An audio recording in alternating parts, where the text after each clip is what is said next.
Chapter 51. The Flight. When D'Artagnan returned to the Palais Royal at 5 o'clock, it presented, in spite of the excitement which reigned in the town, a spectacle of the greatest rejoicing. Nor was that surprising. The Queen had restored Broussel and Blancmesnil to the people, and had therefore nothing to fear, since the people had nothing more just then to ask for. The return also of the conqueror of Lens was the pretext for giving a grand banquet. The princes and princesses were invited and their carriages had crowded the court since noon. Then after dinner the Queen was to have a play in her apartment. And of Austria had never appeared more brilliant than on that day, radiant with grace and wit. Mazarin disappeared as they rose from table. He found D'Artagnan waiting for him already at his post in the anteroom. The cardinal advanced to him with a smile, and taking him by the hand led him into his study. "My dear M. D'Artagnan," said the minister, sitting down, "I am about to give you the greatest proof of confidence that a minister can give an officer." "I hope," said D'Artagnan, bowing, "that you give it, my lord, without hesitation and with the conviction that I am worthy of it. More worthy than anyone in Paris, my dear friend. Therefore I apply to you. We are about to leave this evening," continued Mazarin. "My dear M. D'Artagnan, the welfare of the state is deposited in your hands." He paused. "Explain yourself, my lord, I am listening." "The Queen has resolved to make a little excursion with the king to Saint-Germain." "Aha," said D'Artagnan. "That is to say, the Queen wishes to leave Paris." "A woman's caprice, you understand." "Yes, I understand perfectly," said D'Artagnan. "It was for this she summoned you this morning, and that she told you to return at 5 o'clock. Was it worthwhile to wish me to swear this morning that I would mention the appointment to no one?" muttered D'Artagnan. "Oh, women! Women! Whether queens or not, they are always the same." "Do you disapprove of this journey, my dear M. D'Artagnan?" asked Mazarin anxiously. "I, my lord," said D'Artagnan. "Why should I?" "Because you shrug your shoulders." "It is a way I have of speaking to myself. I neither approve nor disapprove, my lord. I merely await your commands." "Good.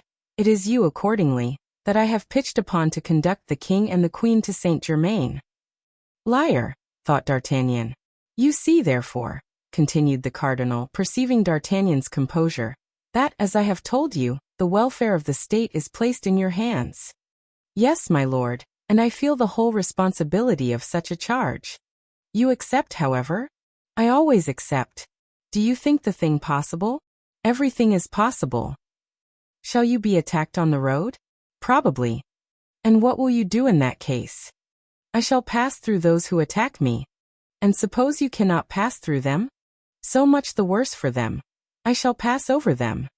"And you will place the king and queen in safety also, at Saint-Germain?" "Yes." "On your life?" "On my life." "You are a hero, my friend," said Mazarin, gazing at the musketeer with admiration. D'Artagnan smiled. "And I?" asked Mazarin after a moment's silence. "How? And you, my lord?" "If I wish to leave." "That would be much more difficult." "Why so?" "Your eminence might be recognized."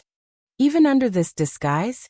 asked Mazarin, raising a cloak which covered an armchair, upon which lay a complete dress for an officer, of pearl gray and red, entirely embroidered with silver.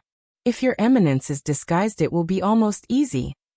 "Ah," said Mazarin, breathing more freely. "But it will be necessary for your eminence to do what the other day you declared you should have done in our place. Cry, 'Down with Mazarin!'" "I will. Down with Mazarin. In French, in good French, my lord. Take care of your accent. They killed 6,000 Angevins in Sicily because they pronounced Italian badly. Take care that the French do not take their revenge on you for the Sicilian Vespers." "I will do my best." "The streets are full of armed men," continued D'Artagnan. "Are you sure that no one is aware of the Queen's project?" Mazarin reflected. "This affair would give a fine opportunity for a traitor, my lord. The chance of being attacked would be an excuse for everything." Mazarin shuddered, but he reflected that a man who had the least intention to betray would not warn first. "And therefore," added he quietly, "I have not confidence in every one, the proof of which is, that I have fixed upon you to escort me." "Shall you not go with the Queen?" "No," replied Mazarin. "Then you will start after the Queen?" "No," said Mazarin again. Ah, said D'Artagnan, who began to understand. Yes, continued the cardinal. I have my plan. With the queen I double her risk, after the queen her departure would double mine. Then, the court once safe, I might be forgotten. The great are often ungrateful.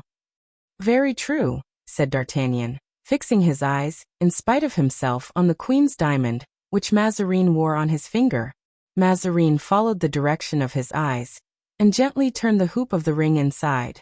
I wish, he said with his cunning smile, to prevent them from being ungrateful to me. It is but Christian charity, replied D'Artagnan, not to lead one's neighbors into temptation. It is exactly for that reason, said Mazarin, that I wish to start before them. D'Artagnan smiled. He was just the man to understand the astute Italian. Mazarin saw the smile and profited by the moment. You will begin, therefore, by taking me first out of Paris, will you not, my dear M. D'Artagnan? A difficult commission, my lord, replied D'Artagnan, resuming his serious manner. But, said Mazarin, you did not make so many difficulties with regard to the king and queen. The king and the queen are my king and queen, replied the Musketeer. My life is theirs and I must give it for them. If they ask it, what have I to say? That is true, murmured Mazarin in a low tone. But as thy life is not mine, I suppose I must buy it, must I not? And sighing deeply, he began to turn the hoop of his ring outside again. D'Artagnan smiled. These two men met at one point, and that was cunning. Had they been actuated equally by courage, the one would have done great things for the other. But also, said Mazarin, you must understand that if I ask this service from you, it is with the intention of being grateful. Is it still only an intention, your eminence? Asked D'Artagnan. Stay, said Mazarin, drawing the ring from his finger. My dear D'Artagnan, there is a diamond which belonged to you formerly. It is but just it should return to you. Take it, I pray. D'Artagnan spared Mazarin the trouble of insisting, and after looking to see if the stone was the same and assuring himself of the purity of its water, he took it and passed it on his finger with indescribable pleasure. I valued it much, said Mazarin, giving a last look at it. Nevertheless, I give it to you with great pleasure. And I, my lord, said D'Artagnan, accept it as it is given. Come, let us speak of your little affairs. You wish to leave before everybody, and at what hour? At 10 o'clock. And the queen, at what time is it her wish to start? At midnight. Then it is possible. I can get you out of Paris and leave you beyond the barrier, and can return for her. Capital. But how will you get me out of Paris? Oh, as to that, you must leave it to me. I give you absolute power, therefore. Take as large an escort as you like. D'Artagnan shook his head. It seems to me, however, said Mazarin, the safest method. Yes, for you, my lord, but not for the queen. You must leave it to me and give me the entire direction of the undertaking. Nevertheless, or find someone else, continued D'Artagnan, turning his back. Oh, muttered Mazarin. I do believe he is going off with the diamond. M. D'Artagnan, my dear M. D'Artagnan, he called out in a coaxing voice. Will you answer for everything? I will answer for nothing. I will do my best. Well then, let us go. I must trust to you. It is very fortunate, said D'Artagnan to himself. You will be here at 9:30. And I shall find your eminence ready? Certainly, quite ready. Well then, it is a settled thing. And now, my lord, will you obtain for me an audience with the queen? For what purpose? I wish to receive Her Majesty's commands from her own lips. She desired me to give them to you. She may have forgotten something. You really wish to see her? It is indispensable, my lord. Mazarin hesitated for one instant, but D'Artagnan was firm. Come then, said the minister. I will conduct you to her, but remember, not one word of our conversation. What has passed between us concerns ourselves alone, my lord, replied D'Artagnan. Swear to be mute. I never swear, my lord, I say yes or no, and as I am a gentleman, I keep my word. Come then, I see that I must trust unreservedly to you. Believe me, my lord, it will be your best plan. Come, said Mazarin, conducting D'Artagnan into the queen's oratory and desiring him to wait there. He did not wait long, for in 5 minutes the queen entered in full gala costume. Thus dressed, she scarcely appeared 35 years of age. She was still exceedingly handsome. "It is you, Monsieur d'Artagnan," she said, smiling graciously. "I thank you for having insisted on seeing me. I ought to ask your Majesty's pardon, but I wish to receive your commands from your own mouth. Do you accept the commission which I have entrusted to you?" "With gratitude." "Very well, be here at midnight." "I will not fail." "Monsieur d'Artagnan," continued the Queen, "I know your disinterestedness too well to speak of my own gratitude at such a moment, but I swear to you that I shall not forget this second service as I forgot the first." "Your Majesty is free to forget or to remember, as it pleases you, and I know not what you mean," said D'Artagnan, bowing. "Go, sir," said the Queen, with her most bewitching smile. "Go and return at midnight." And D'Artagnan retired, but as he passed out he glanced at the curtain through which the Queen had entered, and at the bottom of the tapestry he remarked the tip of a velvet slipper. "Good," thought he. "Mazarin has been listening to discover whether I betrayed him. In truth, that Italian puppet does not deserve the services of an honest man." D'Artagnan was not less exact to his appointment, and at 9:30 he entered the ante-room. He found the cardinal dressed as an officer, and he looked very well in that costume, which, as we have already said, he wore elegantly, only he was very pale and trembled slightly. "Quite alone?" he asked. "Yes, my lord." "And that worthy Monsieur du Vallon? Are we not to enjoy his society?" "Certainly, my lord. He is waiting in his carriage at the gate of the garden of the Palais Royal." "And we start in his carriage, then?" "Yes, my lord." "And with us no other escort but you two? Is it not enough? One of us would suffice." "Really, my dear Monsieur d'Artagnan," said the cardinal, "your coolness startles me. I should have thought, on the contrary, that it ought to have inspired you with confidence. And Bernouin, do I not take him with me?" "There is no room for him. He will rejoin your eminence." "Let us go," said Mazarin, "since everything must be done as you wish."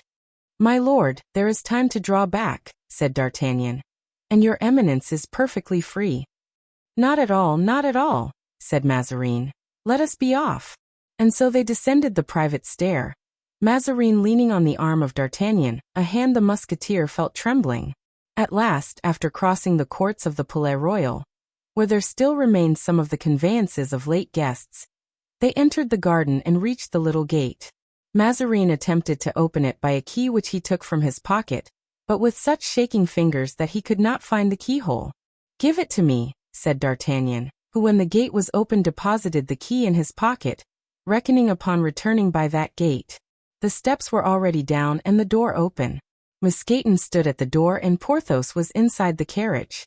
"Mount, my lord," said D'Artagnan to Mazarin, who sprang into the carriage without waiting for a second bidding. D'Artagnan followed him, and Mousqueton, having closed the door, mounted behind the carriage with many groans. He had made some difficulties about going, under pretext that he still suffered from his wound. But D'Artagnan had said to him, "Remain if you like, my dear Monsieur Mouston, but I warn you that Paris will be burnt down tonight." Upon which Mousqueton had declared, without asking anything further, that he was ready to follow his master and Monsieur d'Artagnan to the end of the world. The carriage started at a measured pace, without betraying by the slightest sign that it contained people in a hurry. The cardinal wiped his forehead with his handkerchief and looked around him. On his left was Porthos, whilst D'Artagnan was on his right. Each guarded a door and served as a rampart to him on either side. Before him, on the front seat, lay two pairs of pistols, one in front of Porthos and the other of D'Artagnan. About 100 paces from the Palais Royal a patrol stopped the carriage. "Who goes?" asked the captain. "Mazarin," replied D'Artagnan, bursting into a laugh. The cardinal's hair stood on end, but the joke appeared an excellent one to the citizens, who, seeing the conveyance without escort and unarmed, would never have believed in the possibility of so great an imprudence. "A good journey to ye," they cried, allowing it to pass. "Hem," said D'Artagnan. "What does my lord think of that reply?" "Man of talent," cried Mazarin. "In truth," said Porthos, "I understand, but now—" About the middle of the Rue de Petit Champs they were stopped by a second patrol. "Who goes there?" inquired the captain of the patrol. "Keep back, my lord," said D'Artagnan. And Mazarin buried himself so far behind the two friends that he disappeared, completely hidden between them. "Who goes there?" cried the same voice, impatiently, whilst D'Artagnan perceived that they had rushed to the horses' heads. But putting his head out of the carriage, Planchet," said he. The chief approached, and it was indeed Planchet. D'Artagnan had recognized the voice of his old servant. "How, sir?" said Planchet. "Is it you?" "Mon Dieu. Yes, my good friend. This worthy Porthos has just received a sword wound, and I am taking him to his country house at St. Cloud." "Oh, really?" said Planchet. "Porthos," said D'Artagnan. "If you can still speak, say a word, my dear Porthos, to this good Planchet." "Planchet, my friend," said Porthos in a melancholy voice, "I am very ill. Should you meet a doctor, you will do me a favor by sending him to me." "Oh, good heaven," said Planchet. "What a misfortune! And how did it happen?" "I will tell you all about it," replied Mousqueton. Porthos uttered a deep groan. "Make way for us, Planchet," said D'Artagnan in a whisper to him, "or he will not arrive alive. The lungs are attacked, my friend." Planchet shook his head with the air of a man who says, "In that case things look ill." Then he exclaimed, turning to his men, "Let them pass, they are friends." The carriage resumed its course, and Mazarin, who had held his breath, ventured to breathe again. "Bracconi," muttered he. A few steps in advance of the gate of Saint Honoré they met a third troop. This latter party was composed of ill-looking fellows, who resembled bandits more than anything else. They were the men of the beggar of Saint Eustache. "Attention, Porthos!" cried D'Artagnan. Porthos placed his hand on the pistols. "What is it?" asked Mazarin. "My lord, I think we are in bad company." A man advanced to the door with a kind of scythe in his hand. "Que vive?" he asked. "A rascal," said D'Artagnan. "Do you not recognize His Highness the Prince's carriage?" "Prince or not," said the man, "open. We are here to guard the gate, and no one whom we do not know shall pass." "What is to be done?" said Porthos. "Pardieu. Pass," replied D'Artagnan. "But how?" asked Mazarin. "Through or over. Coachman, gallop on." The coachman raised his whip. "Not a step further," said the man who appeared to be the captain, "or I will hamstring your horses." "Peste," said Porthos, "it would be a pity. Animals which cost me 100 pistoles each." "I will pay you 200 for them," said Mazarin. "Yes, but when once they are hamstrung, our necks will be strung next." "If one of them comes to my side," asked Porthos, "must I kill him?" "Yes, by a blow of your fist, if you can. We will not fire but at the last extremity." "I can do it," said Porthos. "Come and open then," cried D'Artagnan to the man with the scythe, taking one of the pistols up by the muzzle and preparing to strike with the handle. And as the man approached, D'Artagnan, in order to have more freedom for his actions, leaned half out of the door. His eyes were fixed upon those of the mendicant, which were lighted up by a lantern. Without doubt he recognized D'Artagnan, for he became deadly pale. Doubtless the Musketeer knew him, for his hair stood up on his head. "Monsieur d'Artagnan," he cried, falling back a step. "It is Monsieur d'Artagnan. Let him pass." D'Artagnan was perhaps about to reply, when a blow, similar to that of a mallet falling on the head of an ox, was heard. The noise was caused by Porthos, who had just knocked down his man. D'Artagnan turned around and saw the unfortunate man upon his back about 4 paces off. "Steth," cried he to the coachman. "Spur your horses. Whip. Get on." The coachman bestowed a heavy blow of the whip upon his horses. The noble animals bounded forward. Then cries of men who were knocked down were heard. Then a double concussion was felt, and 2 of the wheels seemed to pass over a round and flexible body. There was a moment's silence. Then the carriage cleared the gate. "To Cours la Reine," cried D'Artagnan to the coachman. Then turning to Mazarin he said, "Now, my lord, you can say 5 paters and 5 aves, in thanks to heaven for your deliverance. You are safe, you are free."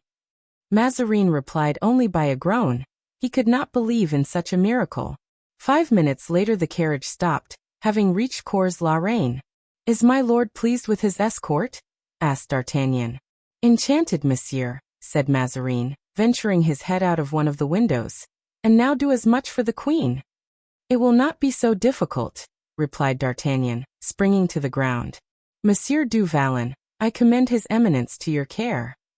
"Be quite at ease," said Porthos, holding out his hand, which D'Artagnan took and shook in his. "Oh!" cried Porthos as if in pain. D'Artagnan looked with surprise at his friend. "What is the matter then?" he asked. "I think I have sprained my wrist," said Porthos. "The devil! Why, you strike like a blind or a deaf man." "It was necessary. My man was going to fire a pistol at me. But you, how did you get rid of yours?" "Oh, mine," replied D'Artagnan, "was not a man." "What was it then?" "It was an apparition. And I charmed it away." Without further explanation, D'Artagnan took the pistols which were upon the front seat, placed them in his belt, wrapped himself in his cloak, and not wishing to enter by the same gate as that through which they had left, he took his way toward the Richelieu gate. Chapter 52. The carriage of Monsieur le Coadjuteur. Instead of returning, then, by the Saint-Honoré gate, D'Artagnan, who had time before him, walked around and re-entered by the Port Richelieu. He was approached to be examined, and when it was discovered by his plumed hat and his laced coat that he was an officer of the Musketeers, he was surrounded, with the intention of making him cry, "Down with Mazarin!" The demonstration did not fail to make him uneasy at first, but when he discovered what it meant, he shouted it in such a voice that even the most exacting were satisfied. He walked down the Rue Richelieu, meditating how he should carry off the Queen in her turn, for to take her in a carriage bearing the arms of France was not to be thought of, when he perceived an equipage standing at the door of the hotel belonging to Madame de Guémeny. He was struck by a sudden idea. "Ah, pardieu!" he exclaimed. "That would be fair play." And approaching the carriage, he examined the arms on the panels and the livery of the coachman on his box. This scrutiny was so much the more easy, the coachman being sound asleep. "It is, in truth, Monsieur le Coadjuteur's carriage," said D'Artagnan. "Upon my honor, I begin to think that heaven favors us." He mounted noiselessly into the chariot, and pulled the silk cord which was attached to the coachman's little finger. "To the Palais Royal," he called out. The coachman awoke with a start and drove off in the direction he was desired, never doubting but that the order had come from his master. The porter at the palace was about to close the gates, but seeing such a handsome equipage he fancied that it was some visit of importance, and the carriage was allowed to pass and to stop beneath the porch. It was then only the coachman perceived the grooms were not behind the vehicle. He fancied Monsieur le Coadjuteur had sent them back, and without dropping the reins he sprang from his box to open the door. D'Artagnan, in his turn, sprang to the ground, and just at the moment when the coachman, alarmed at not seeing his master, fell back a step, he seized him by his collar with the left, whilst with the right hand he placed the muzzle of a pistol at his breast. "Pronounce one single word," muttered D'Artagnan, "and you are a dead man." The coachman perceived at once, by the expression of the man who thus addressed him, that he had fallen into a trap, and he remained with his mouth wide open, and his eyes portentously staring. Two musketeers were pacing the court, to whom D'Artagnan called by their names. "Monsieur de Belliere," said he to one of them, "do me the favor to take the reins from the hands of this worthy man, mount upon the box and drive to the door of the private stair, and wait for me there. It is an affair of importance on the service of the king." The musketeer, who knew that his lieutenant was incapable of jesting with regard to the service, obeyed without a word, although he thought the order strange. Then turning toward the second musketeer, D'Artagnan said, "Monsieur du Verger, help me to place this man in a place of safety." The musketeer, thinking that his lieutenant had just arrested some prince in disguise, bowed, and drawing his sword, signified that he was ready. D'Artagnan mounted the staircase, followed by his prisoner, who in his turn was followed by the soldier, and entered Mazarin's anteroom. Bernouin was waiting there, impatient for news of his master. "Well, sir," he said, "everything goes on capitally, my dear Monsieur Bernouin, but here is a man whom I must beg you to put in a safe place." "Where then, sir?" "Where you like, provided that the place which you shall choose has iron shutters secured by padlocks and a door that can be locked." "We have that, sir," replied Bernouin, and the poor coachman was conducted to a closet, the windows of which were barred and which looked very much like a prison. "And now, my good friend," said D'Artagnan to him, "I must invite you to deprive yourself, for my sake, of your hat and cloak." The coachman, as we can well understand, made no resistance. In fact, he was so astonished at what had happened to him that he stammered and reeled like a drunken man. D'Artagnan deposited his clothes under the arm of one of the valets. "And now, Monsieur du Verger," he said, "shut yourself up with this man until Monsieur Bernouin returns to open the door. The duty will be tolerably long and not very amusing, I know. But," added he seriously, "you understand, it is on the king's service." "At your command, Lieutenant," replied the Musketeer, who saw the business was a serious one. "By the by," continued D'Artagnan, "should this man attempt to fly or to call out, pass your sword through his body." The Musketeer signified by a nod that these commands should be obeyed to the letter, and D'Artagnan went out, followed by Bernouin. Midnight struck. "Lead me into the Queen's oratory," said D'Artagnan. "Announce to her I am here, and put this parcel, with a well-loaded musket, under the seat of the carriage which is waiting at the foot of the private stair." Bernouin conducted D'Artagnan to the oratory, where he sat down pensively. Everything had gone on as usual at the Palais Royal. As we said before, by 10 o'clock almost all the guests had dispersed. Those who were to fly with the court had the word of command, and they were each severally desired to be from 12 o'clock to 1 at Cours la Reine. At 10 o'clock Anne of Austria had entered the king's room. Monsieur had just retired, and the youthful Louis, remaining the last, was amusing himself by placing some lead soldiers in a line of battle, a game which delighted him much. 2 royal pages were playing with him. "Laporte," said the Queen, "it is time for His Majesty to go to bed." The king asked to remain up, having, he said, no wish to sleep, but the Queen was firm. "Are you not going tomorrow morning at 6 o'clock, Louis, to bathe at Conflans? I think you wish to do so of your own accord." "You are right, madam," said the king, "and I am ready to retire to my room when you have kissed me. Laporte, give the light to Monsieur the Chevalier de Coislin." The Queen touched with her lips the white, smooth brow the royal child presented to her with a gravity which already partook of etiquette. "Go to sleep soon, Louis," said the Queen, "for you must be awakened very early." "I will do my best to obey you, madam," said the youthful king, "but I have no inclination to sleep." "Laporte," said Anne of Austria in an undertone, "find some very dull book to read to His Majesty, but do not undress yourself." The king went out, accompanied by the Chevalier de Coislin, bearing the candlestick, and then the Queen returned to her own apartment. Her ladies, that is to say Madame de Bregy, Mademoiselle de Beaumont, Madame de Motteville, and Socratine, her sister, so called on account of her sense, had just brought into her dressing-room the remains of the dinner, on which, according to her usual custom, she supped. The Queen then gave her orders, spoke of a banquet which the Marquis de Villequier was to give to her on the day after the morrow, indicated the persons she would admit to the honor of partaking of it, announced another visit on the following day to Val-de-Grace, where she intended to pay her devotions, and gave her commands to her senior valet to accompany her. When the ladies had finished their supper the Queen feigned extreme fatigue, and passed into her bedroom. Madame de Motteville, who was on a special duty that evening, followed to aid and undress her. The Queen then began to read, and after conversing with her affectionately for a few minutes, dismissed her. It was at this moment D'Artagnan entered the courtyard of the palace, in the coadjutor's carriage, and a few seconds later the carriages of the ladies-in-waiting drove out, and the gates were shut after them. A few minutes after 12 o'clock Bernouin knocked at the Queen's bedroom door, having come by the cardinal's secret corridor. Anne of Austria opened the door to him herself. She was dressed, that is to say in dishabille, wrapped in a long, warm dressing gown. "It is you, Bernouin," she said. "Is Monsieur d'Artagnan there?" "Yes, madam, in your oratory. He is waiting till your Majesty is ready." "I am. Go and tell Laporte to wake and dress the king, and then pass on to the Marechal de Villeroy and summon him to me." Bernouin bowed and retired. The Queen entered her oratory, which was lighted by a single lamp of Venetian crystal. She saw D'Artagnan, who stood expecting her. "Is it you?" she said. "Yes, madam." "Are you ready?" "I am. And His Eminence the Cardinal?" "Has got off without any accident. He is awaiting your Majesty at Cours la Reine." "But in what carriage do we start?" "I have provided for everything. A carriage below is waiting for your Majesty. Let us go to the king."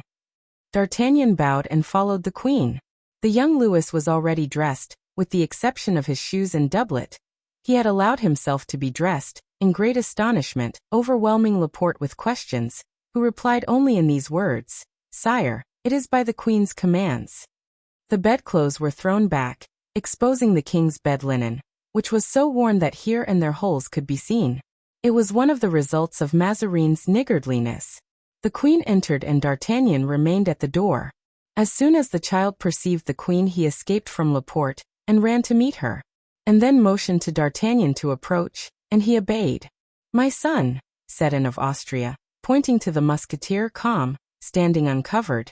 "Here is Monsieur D'Artagnan, who is as brave as one of those ancient heroes of whom you like so much to hear from my women.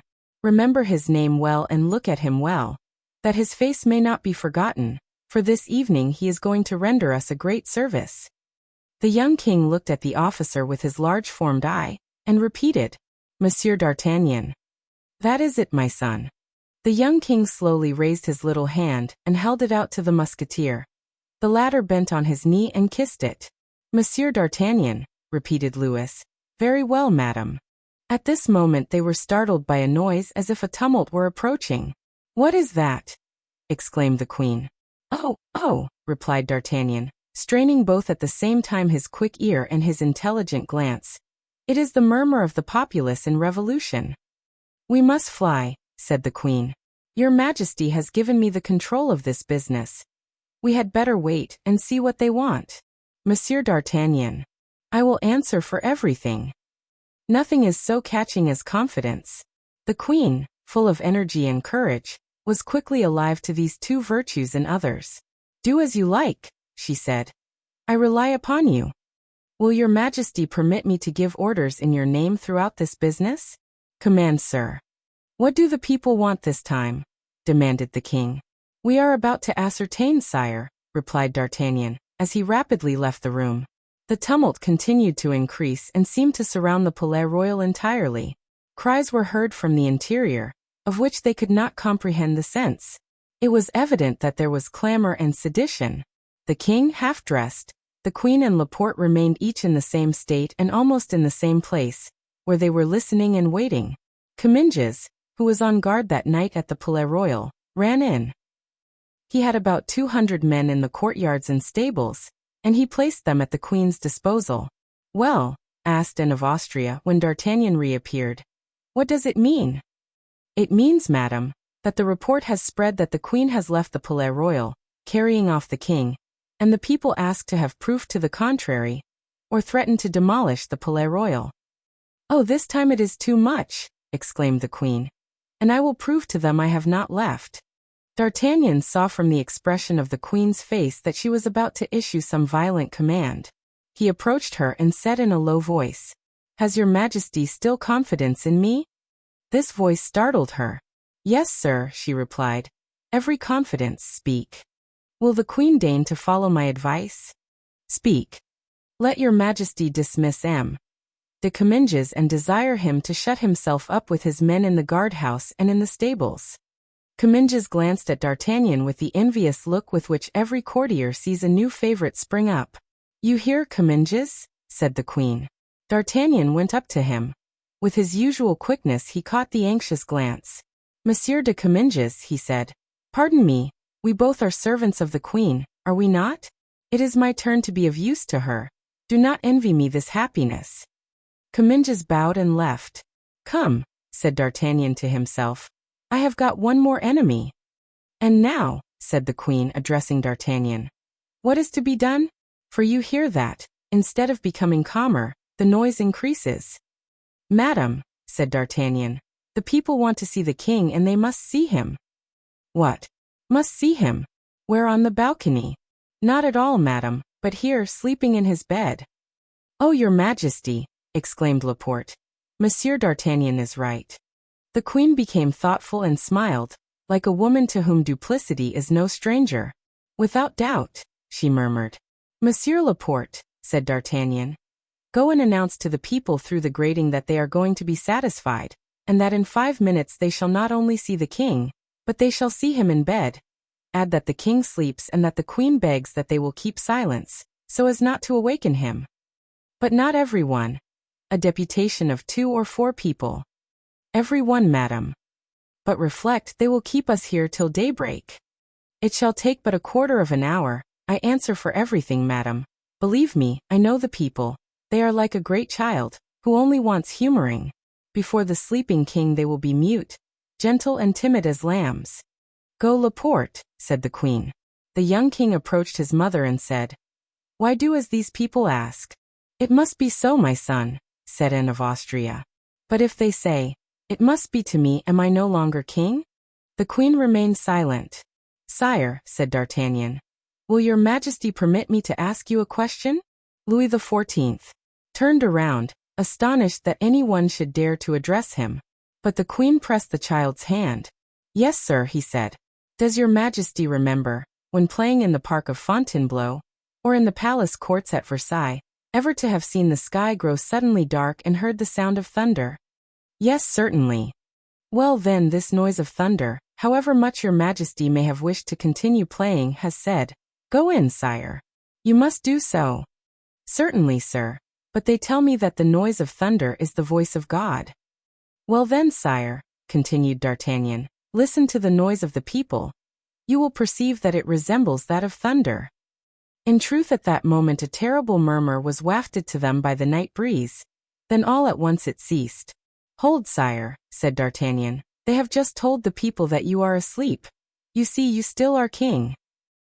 The queen looked with surprise at this strange man, whose brilliant courage made him the equal of the bravest, and who was, by his fine and quick intelligence, the equal of the most astute. Laporte entered. Well, Laporte? Asked the queen. Madam, he replied. Monsieur D'Artagnan's prediction has been accomplished. They are calm, as if by enchantment. The doors are about to be opened and in 5 minutes they will be here. Laporte, said the queen, suppose you put one of your sons in the king's place. We might be off during the time. If your majesty desires it, said Laporte. My sons, like myself, are at the queen's service. Not at all, said D'Artagnan. Should one of them know his majesty and discover but a substitute, all would be lost. You are right, sir, always right, said Anne of Austria. Laporte placed the king in bed. Laporte placed the king, dressed as he was, in the bed and then covered him as far as the shoulders with the sheet. The queen bent over him and kissed his brow. Pretend to sleep, Louis, said she. Yes, said the king. But I do not wish to be touched by any of those men. Sire, I am here, said D'Artagnan. And I give you my word, that if a single man has the audacity, his life shall pay for it. And now what is to be done? Asked the queen, for I hear them. Monsieur Laporte, go to them and again recommend silence. Madam, wait at the door, whilst I shall be at the head of the king's bed, ready to die for him. Laporte went out. The queen remained standing near the hangings, whilst D'Artagnan glided behind the curtains. Then the heavy and collected steps of a multitude of men were heard, and the queen herself raised the tapestry hangings and put her finger on her lips. On seeing the queen, the men stopped short, respectfully. Enter, gentlemen, enter, said the queen. There was then amongst that crowd a moment's hesitation, which looked like shame.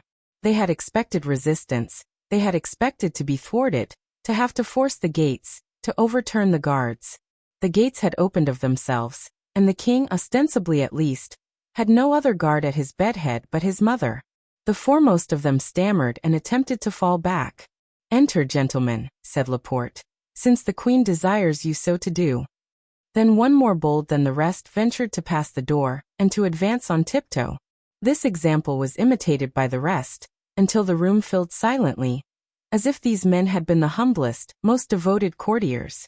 Far beyond the door the heads of those who were not able to enter could be seen, all craning to their utmost height to try and see. D'Artagnan saw it all through an opening he had made in the curtain, and in the very first man who entered he recognized Planchet. Sir, said the queen to him, thinking he was the leader of the band, you wished to see the king and therefore I determined to show him to you myself. Approach and look at him, and say if we have the appearance of people who wish to run away.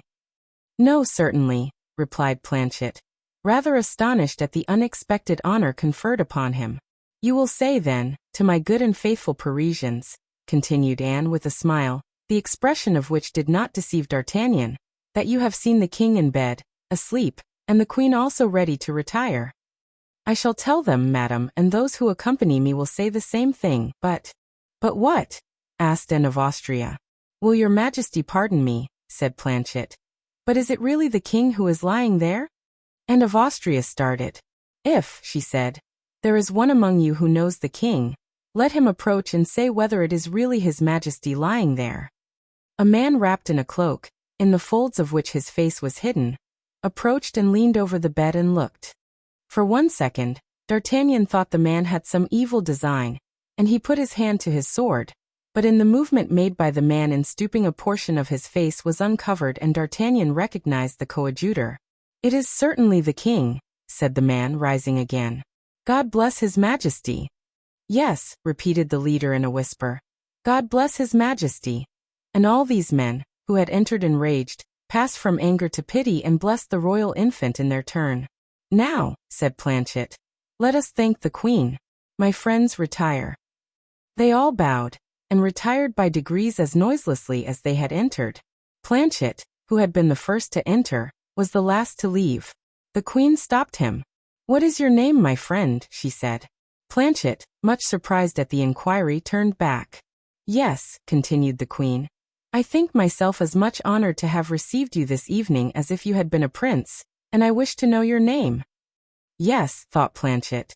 To treat me as a prince? No, thank you.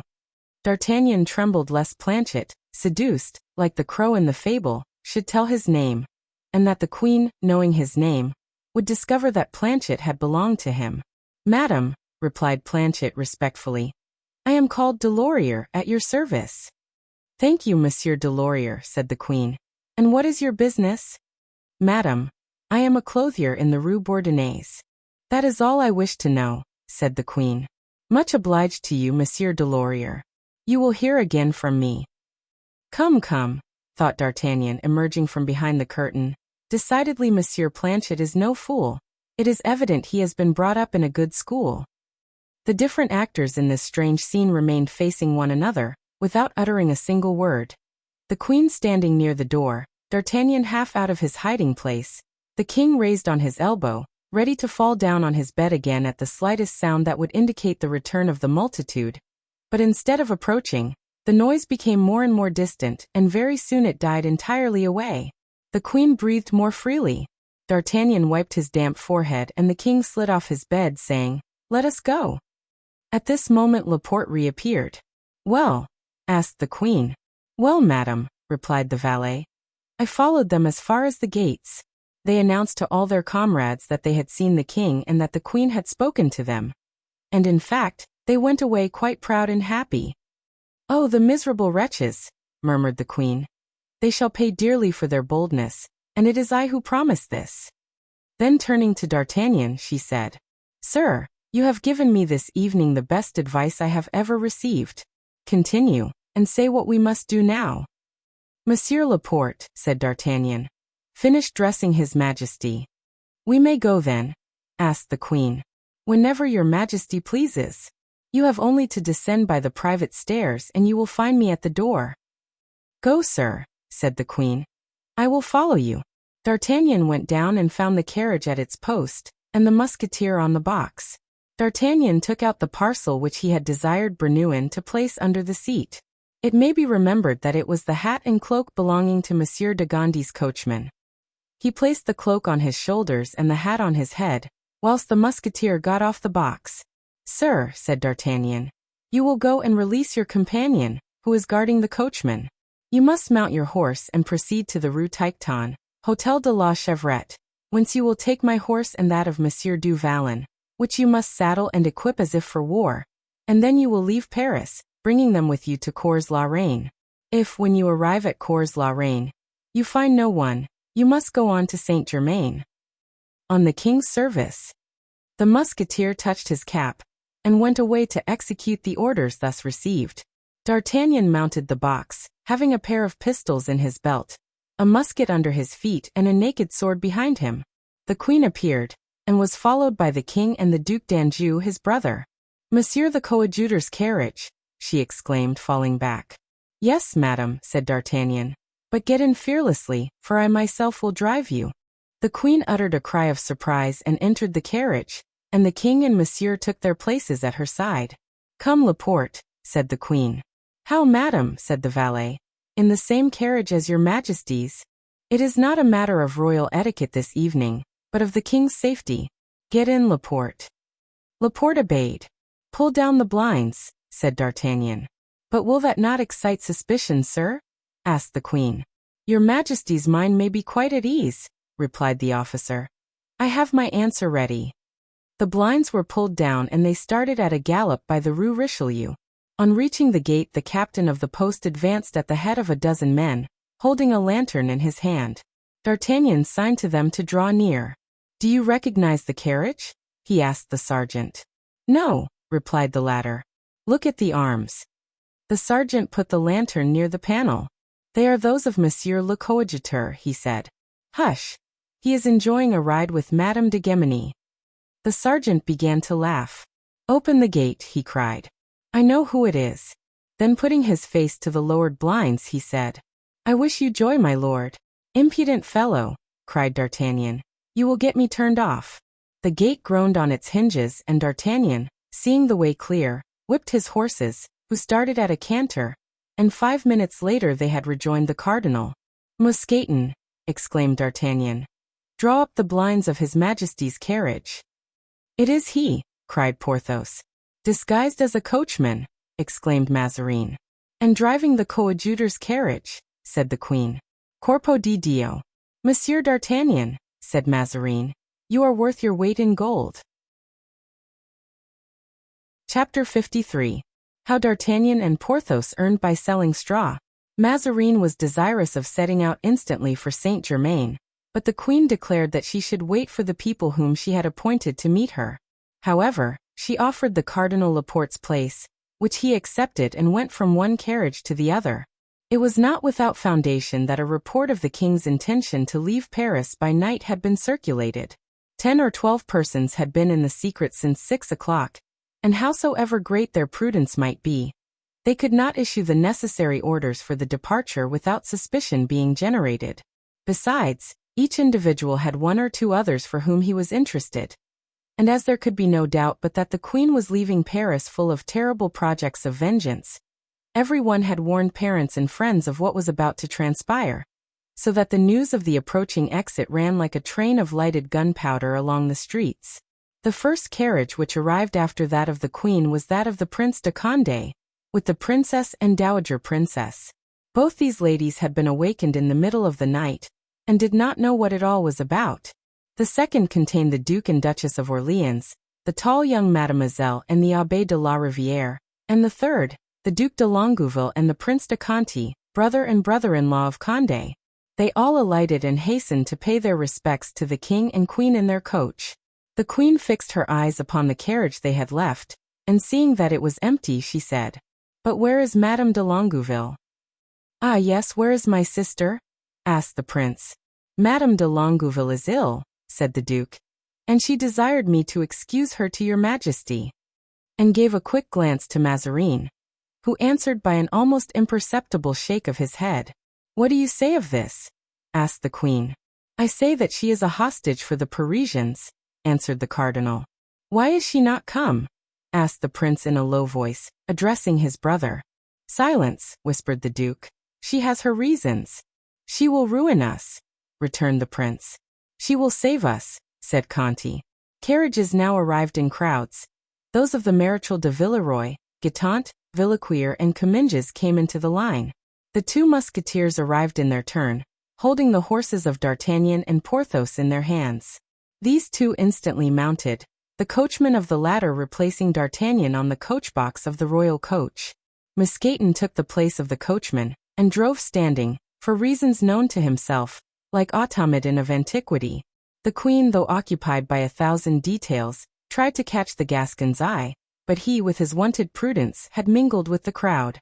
"Let us be the avant-garde," said he to Porthos, "and find good quarters at Saint-Germain. Nobody will think of us, and for my part one am greatly fatigued."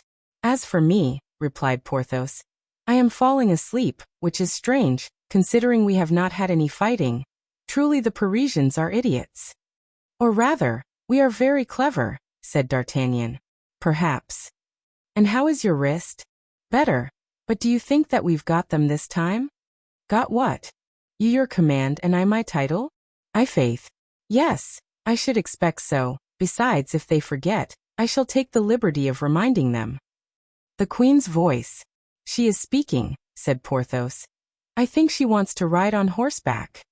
Oh, she would like it, but what? The cardinal won't allow it. Gentlemen, he said, addressing the 2 musketeers, accompany the royal carriage. We are going forward to look for lodgings. D'Artagnan started off for Saint-Germain, followed by Porthos. We will go on, gentlemen, said the Queen. And the royal carriage drove on, followed by the other coaches and about 50 horsemen. They reached Saint-Germain without any accident. On descending, the Queen found the prince awaiting her, bareheaded, to offer her his hand. What an awakening for the Parisians, said the Queen, radiant. It is war, said the prince. Well then, let it be war. Have we not on our side the conqueror of Rocroi, of Nordlingen, of Lens? The prince bowed low. It was then 3 o'clock in the morning. The Queen walked first, everyone followed her. About 200 persons had accompanied her in her flight. Gentlemen, said the Queen, laughing, pray take up your abode in the chateau. It is large and there will be no want of room for you all. But as we never thought of coming here, I am informed that there are, in all, only 3 beds in the whole establishment. 1 for the king, 1 for me, and 1 for the cardinal, muttered the prince. Am I then to sleep on the floor? Asked Gaston d'Orleans with a forced smile. No, my prince, replied Mazarin. The 3rd bed is intended for your highness. But your eminence, replied the prince. I, answered Mazarin. I shall not sleep at all. I have work to do. Gaston desired that he should be shown into the room wherein he was to sleep, without in the least concerning himself, as to where his wife and daughter were to repose. Well, for my part, I shall go to bed, said D'Artagnan. Come, Porthos. Porthos followed the lieutenant with that profound confidence he ever had in the wisdom of his friend. They walked from one end of the chateau to the other, Porthos looking with wondering eyes at D'Artagnan, who was counting on his fingers. 400, at a pistole each, 400 pistoles. Yes, interposed Porthos, 400 pistoles. But who is to make 400 pistoles? A pistole is not enough, said D'Artagnan. 'Tis worth a louis. What is worth a louis? 400 at a louis each, make 400 louis. 400, said Porthos. Yes, there are 200 of them, and each of them will need 2, which will make 400. But 400 what? Listen, cried D'Artagnan.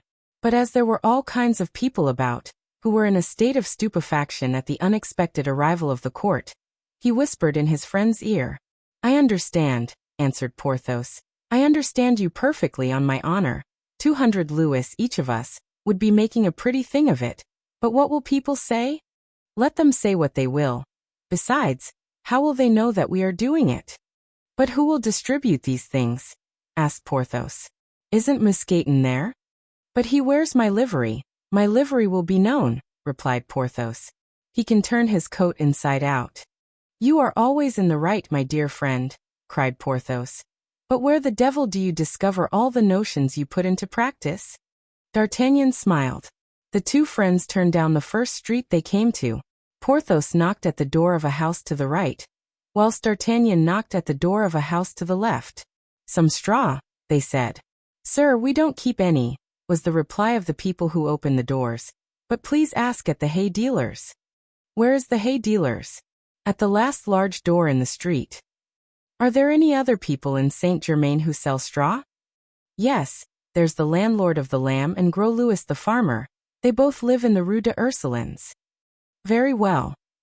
D'Artagnan went instantly to the hay dealer and bargained with him for 150 trusses of straw, which he obtained, at the rate of 3 pistoles each.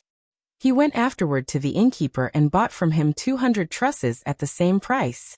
Finally, Farmer Louis sold them 80 trusses, making in all 430. There was no more to be had in Saint-Germain. This foraging did not occupy more than half an hour. Mousqueton, duly instructed, was put at the head of this sudden and new business. He was cautioned not to let a bit of straw out of his hands under a louis the truss, and they entrusted to him straw to the amount of 430 louis. D'Artagnan, taking with him 3 trusses of straw, returned to the chateau, where everybody, freezing with cold and more than half asleep, envied the king, the queen, and the Duke of Orleans on their camp beds. The lieutenant's entrance produced a burst of laughter in the great drawing-room, but he did not appear to notice that he was the object of general attention, but began to arrange, with so much cleverness, nicety and gaiety, his straw bed, that the mouths of all these poor creatures, who could not go to sleep, began to water. "Straw!" they all cried out. "Straw! Where is there any to be found?" "I can show you," answered the Gascon. And he conducted them to Mousqueton, who freely distributed the trusses at the rate of a louis apiece. It was thought rather dear, but people wanted to sleep, and who would not give even 2 or 3 louis for a few hours of sound sleep? D'Artagnan gave up his bed to anyone who wanted it, making it over about a dozen times. And since he was supposed to have paid, like the others, a louis for his truss of straw, he pocketed in that way 30 louis in less than half an hour. At 5 o'clock in the morning the straw was worth 80 francs a truss, and there was no more to be had. D'Artagnan had taken the precaution to set apart 4 trusses for his own use. He put in his pocket the key of the room where he had hidden them, and accompanied by Porthos returned to settle with Mousqueton, who naively, and like the worthy steward that he was, handed them 430 louis and kept 100 for himself. Mousqueton, who knew nothing of what was going on in the chateau, wondered that the idea had not occurred to him sooner. D'Artagnan put the gold in his hat, and in going back to the chateau settled the reckoning with Porthos. Each of them had cleared 215 louis. Porthos, however, found that he had no straw left for himself. He returned to Mousqueton, but the steward had sold the last wisp. He then repaired to D'Artagnan, who, thanks to his 4 trusses of straw, was in the act of making up and tasting, by anticipation, the luxury of a bed so soft, so well stuffed at the head, so well covered at the foot, that it would have excited the envy of the king himself, if his majesty had not been fast asleep in his own. D'Artagnan could on no account consent to pull his bed to pieces again for Porthos, but for a consideration of 4 louis that the latter paid him for it, he consented that Porthos should share his couch with him. He laid his sword at the head, his pistols by his side, stretched his cloak over his feet, placed his felt hat on the top of his cloak and extended himself luxuriously on the straw, which rustled under him. He was already enjoying the sweet dream engendered by the possession of 219 louis, made in a quarter of an hour, when a voice was heard at the door of the hall, which made him stir. "Monsieur d'Artagnan," it cried. "Here!" cried Porthos. "Here." Porthos foresaw that if D'Artagnan was called away he should remain the sole possessor of the bed. An officer approached. "I am come to fetch you, Monsieur d'Artagnan." "From whom?" "His Eminence sent me. Tell my lord that I'm going to sleep, and I advise him, as a friend, to do the same. His Eminence is not gone to bed and will not go to bed, and wants you instantly." "The devil take Mazarin, who does not know when to sleep at the proper time. What does he want with me? Is it to make me a captain? In that case I will forgive him." And the Musketeer rose, grumbling, took his sword, hat, pistols and cloak, and followed the officer, whilst Porthos, alone and sole possessor of the bed, endeavored to follow the good example of falling asleep, which his predecessor had set him. "Monsieur d'Artagnan," said the cardinal on perceiving him, "I have not forgotten with what zeal you have served me. I am going to prove to you that I have not." "Good," thought the Gascon. "This is a promising beginning." "Monsieur d'Artagnan," he resumed, "do you wish to become a captain?" "Yes, my lord." "And your friend still longs to be made a baron?" "At this very moment, my lord. He no doubt dreams that he is one already." "Then," said Mazarin, taking from his portfolio the letter which he had already shown D'Artagnan, "take this dispatch and carry it to England." D'Artagnan looked at the envelope. There was no address on it. "Am I not to know to whom to present it?" "You will know when you reach London. At London you may tear off the outer envelope." "And what are my instructions?" "To obey in every particular the man to whom this letter is addressed. You must set out for Boulogne. At the Royal Arms of England you will find a young gentleman named Mordaunt." "Yes, my lord. And what am I to do with this young gentleman?" "Follow wherever he leads you." D'Artagnan looked at the cardinal with a stupefied air. "There are your instructions," said Mazarin. "Go, go. 'Tis easy to say so, But that requires money, and I haven't any. Ah, replied Mazarin. So you have no money? None, my lord. But the diamond I gave you yesterday? I wish to keep it in remembrance of your eminence. Mazarin sighed. 'Tis very dear living in England, my lord, especially as envoy extraordinary. Zounds, replied Mazarin. The people there are very sedate, and their habits since the Revolution simple, but no matter. He opened a drawer and took out a purse. What do you say to 1,000 crowns? D'Artagnan pouted out his lower lip in a most extraordinary manner. I reply, my lord. 'Tis but little, as certainly I shall not go alone. I suppose not. Monsieur du Vallon, that worthy gentleman, for with the exception of yourself, Monsieur d'Artagnan, there's not a man in France that I esteem and love so much as him. Then, my lord, replied D'Artagnan, pointing to the purse which Mazarin still held, if you love and esteem him so much, you understand me? Be it so. On his account I add 200 crowns. Scoundrel, muttered D'Artagnan. But on our return, he said aloud, may we, that is my friend and I, depend on having he his barony, and I my promotion? On the honor of Mazarin. I should like another sort of oath better, said D'Artagnan to himself. Then aloud, may I not offer my duty to Her Majesty the Queen? Her Majesty is asleep and you must set off directly, replied Mazarin. Go, pray, sir. One word more, my lord. If there's any fighting where I'm going, must I fight? You are to obey the commands of the personage to whom I have addressed the enclosed letter. 'Tis well, said D'Artagnan, holding out his hand to receive the money. I offer my best respects and services to you, my lord. D'Artagnan then, returning to the officer, said, Sir, have the kindness also to awaken Monsieur du Vallon and to say 'tis by his eminence's order, and that I shall await him at the stables. The officer went off with an eagerness that showed the Gascon that he had some personal interest in the matter. Porthos was snoring most musically when someone touched him on the shoulder. I come from the cardinal, said the officer. Hego, said Porthos, opening his large eyes. What have you got to say? That his eminence has ordered you to England, and that Monsieur d'Artagnan is waiting for you in the stables. Porthos sighed heavily, arose, took his hat, his pistols, and his cloak, and departed, casting a look of regret upon the couch where he had hoped to sleep so well.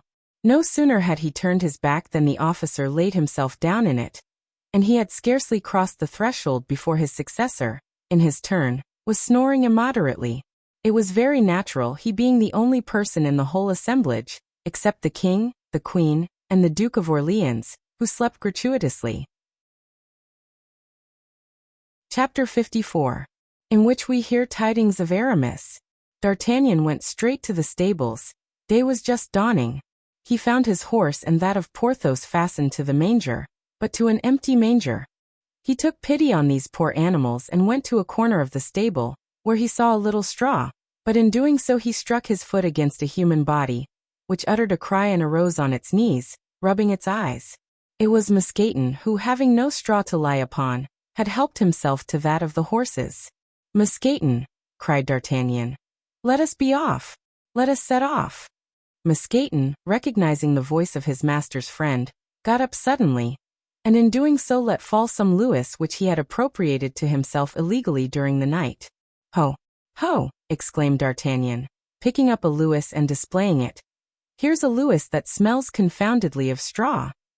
Mousqueton blushed so confusedly that the Gascon began to laugh at him and said, Porthos would be angry, my dear Monsieur Mousqueton, but I pardon you, only let us remember that this gold must serve us as a joke, so be gay, come along. Mousqueton instantly assumed a jovial countenance, saddled the horses quickly and mounted his own without making faces over it. Whilst this went on, Porthos arrived with a very cross look on his face, and was astonished to find the lieutenant resigned and Mousqueton almost merry. Ah, that's it, he cried. You have your promotion and I my barony. We are going to fetch our brevets, said D'Artagnan, and when we come back, Master Mazarin will sign them. And where are we going? Asked Porthos. To Paris first. I have affairs to settle. And they both set out for Paris. On arriving at its gates, they were astounded to see the threatening aspect of the capital. Around a broken-down carriage the people were uttering imprecations, whilst the persons who had attempted to escape were made prisoners, that is to say, an old man and 2 women. On the other hand, as the 2 friends approached to enter, they showed them every kind of civility, thinking them deserters from the royal party, and wishing to bind them to their own. "What is the king doing?" they asked. "He is asleep." "And the Spanish woman?" "Dreaming." "And the cursed Italian?" "He is awake, so keep on the watch, as they are gone away. It's for some purpose, rely on it." "But as you are the strongest after all," continued D'Artagnan, "don't be furious with old men and women, and keep your wrath for more appropriate occasions." The people listened to these words and let go the ladies, who thanked D'Artagnan with an eloquent look. "Now, onward," cried the Gascon. And they continued their way, crossing the barricades, getting the chains about their legs, pushed about, questioning and questioned. In the place of the Palais Royal, D'Artagnan saw a sergeant, who was drilling 600 or 700 citizens. It was Planchet, who brought into play profitably the recollections of the regiment of Piedmont. In passing before D'Artagnan he recognized his former master. "Good day, Monsieur D'Artagnan," said Planchet proudly. "Good day, Monsieur Delorier," replied D'Artagnan. Planchet stopped short, staring at D'Artagnan. The first row, seeing their sergeant stopped in their turn, and so on to the very last. "These citizens are dreadfully ridiculous," observed D'Artagnan to Porthos, and went on his way. 5 minutes afterward he entered the Hotel of La Chevrette, where pretty Madeleine, the hostess, came to him. "My dear Mistress Turquaine," said the Gascon, "if you happen to have any money, lock it up quickly. If you happen to have any jewels, hide them directly. If you happen to have any debtors, make them pay you, or any creditors, don't pay them." "Why, prithee?" asked Madeleine. "Because Paris is going to be reduced to dust and ashes like Babylon, of which you have no doubt heard tell." "And are you going to leave me at such a time?" "This very instant." "And where are you going?" "Ah, if you could tell me that, you would be doing me a service." "Ami, ami. Have you any letters for me?" inquired D'Artagnan, wishing to signify to the hostess that her lamentations were superfluous, and that therefore she had better spare him demonstrations of her grief. "There's one just arrived," and she handed the letter to D'Artagnan. "From Athos," cried D'Artagnan, recognizing the handwriting. "Ah," said Porthos, "let us hear what he says." D'Artagnan opened the letter and read as follows. "Dear D'Artagnan, dear Du Vallon, my good friends, perhaps this may be the last time that you will ever hear from me. Aramis and I are very unhappy, but God, our courage, and the remembrance of our friendship sustain us. Think often of Raoul. I entrust to you certain papers which are at Blois, and in 2 months and a half, if you do not hear of us, take possession of them. Embrace, with all your heart, the Vicomte, for your devoted friend, Athos." "I believe, by heaven," said D'Artagnan, "that I shall embrace him, since he's upon our road, and if he is so unfortunate as to lose our dear Athos, from that very day he becomes my son." "And I," said Porthos, "shall make him my sole heir." "Let us see, what more does Athos say?" "Should you meet on your journey a certain Monsieur Mordaunt, distrust him. In a letter I cannot say more." "Monsieur Mordaunt!" exclaimed the Gascon, surprised. "Monsieur Mordaunt!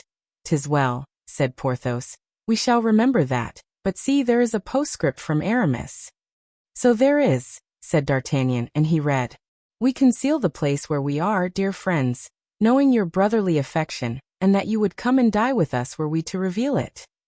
"Confound it," interrupted Porthos, with an explosion of passion which sent Mousqueton to the other end of the room. "Are they in danger of dying?" D'Artagnan continued, "Athos bequeaths to you Raoul, and I bequeath to you my revenge. If by any good luck you lay your hand on a certain man named Mordaunt, tell Porthos to take him into a corner, and to wring his neck. I dare not say more in a letter. Aramis." "If that is all, it is easily done," said Porthos.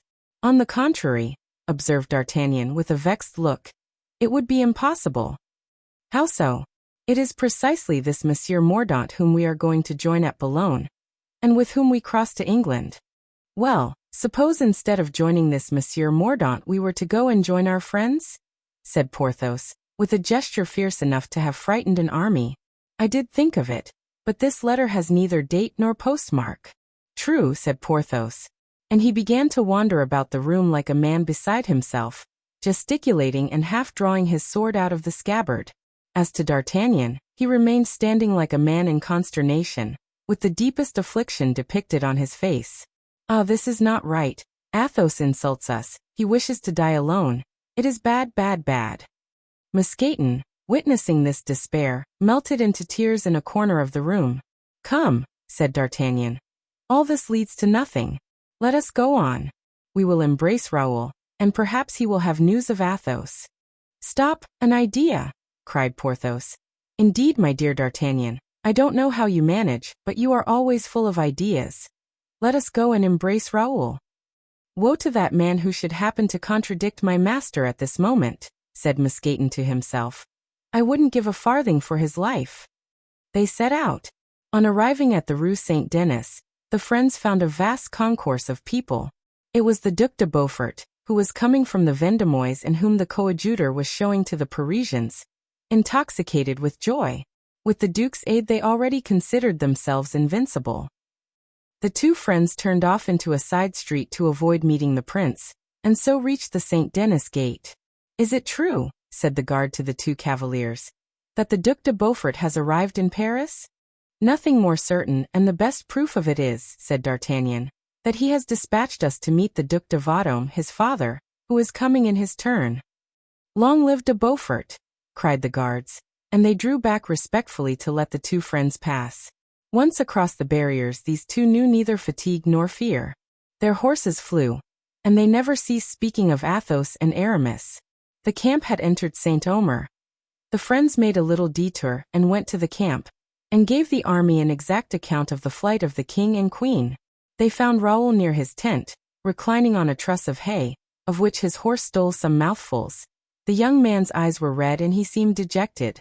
The Maréchal de Gramont and the Comte de Guiche had returned to Paris, and he was quite lonely. And as soon as he saw the two cavaliers he ran to them with open arms. "Oh, is it you, dear friends? Did you come here to fetch me? Will you take me away with you?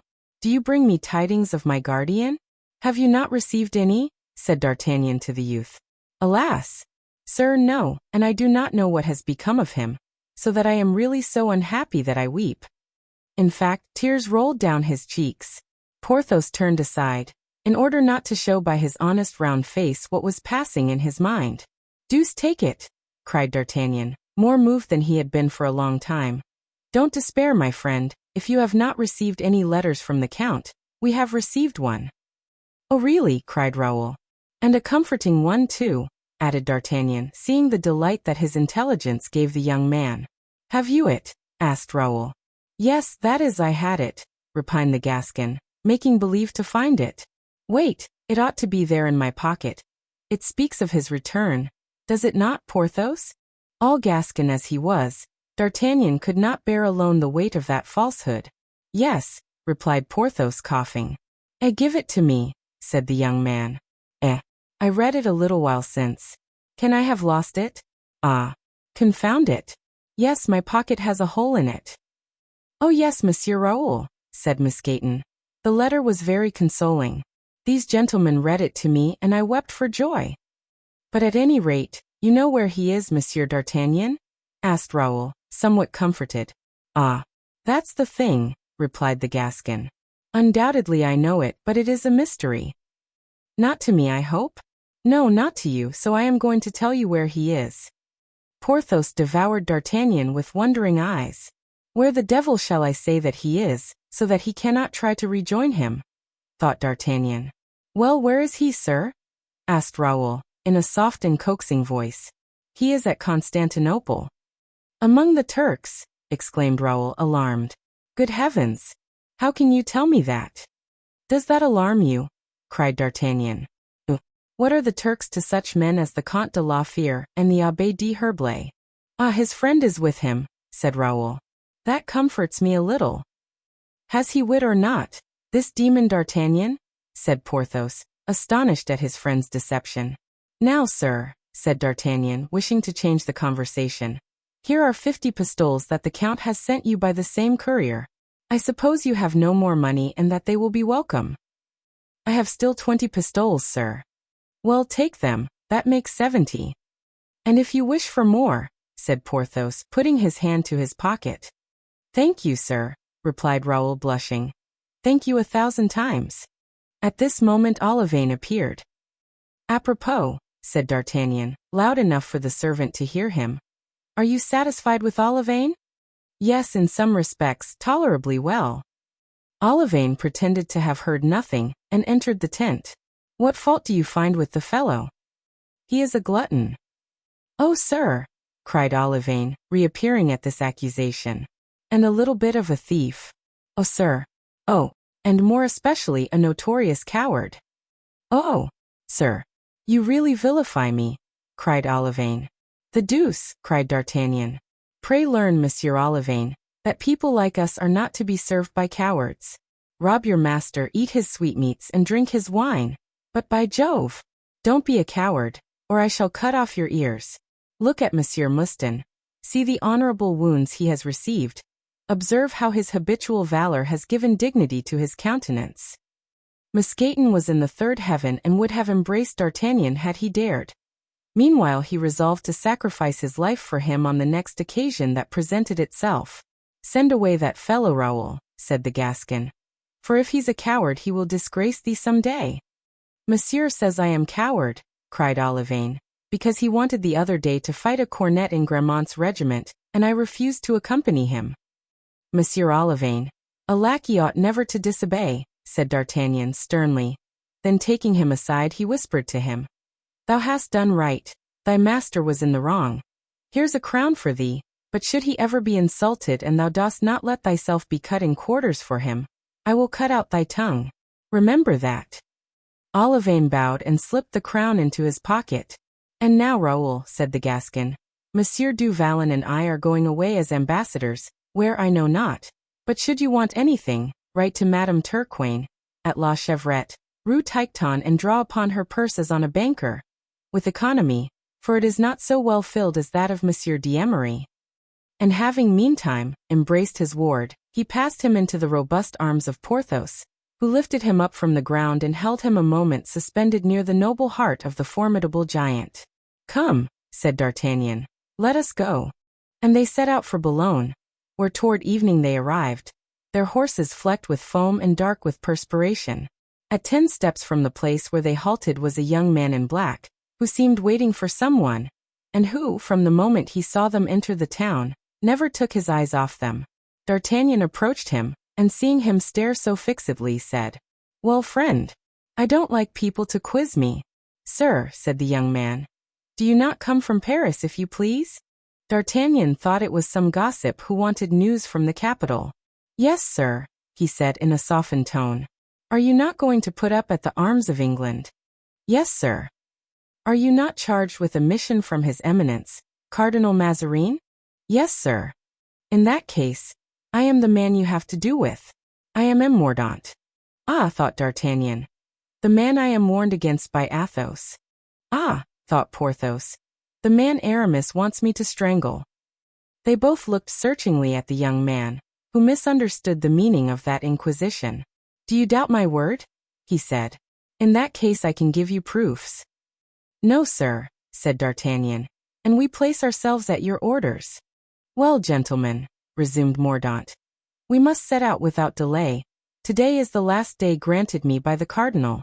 My ship is ready, and had you not come I must have set off without you, for General Cromwell expects my return impatiently. So, thought the lieutenant, 'tis to General Cromwell that our dispatches are addressed.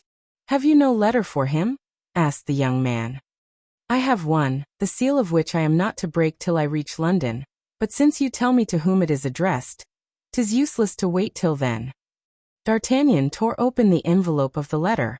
It was directed to Monsieur Oliver Cromwell, General of the Army of the English nation. Ah, said D'Artagnan, a singular commission. Who is this Monsieur Oliver Cromwell? Inquired Porthos. Formerly a brewer, replied the Gascon. Perhaps Mazarin wishes to make a speculation in beer, as we did in straw, said Porthos. Come, come, gentlemen, said Mordaunt impatiently. Let us depart. What? Exclaimed Porthos, without supper. Cannot Monsieur Cromwell wait a little? Yes, but I, said Mordaunt. Well, said Porthos. What then? I cannot wait. Oh, as to you, that is not my concern, and I shall sup either with or without your permission. The young man's eyes kindled in secret, but he restrained himself.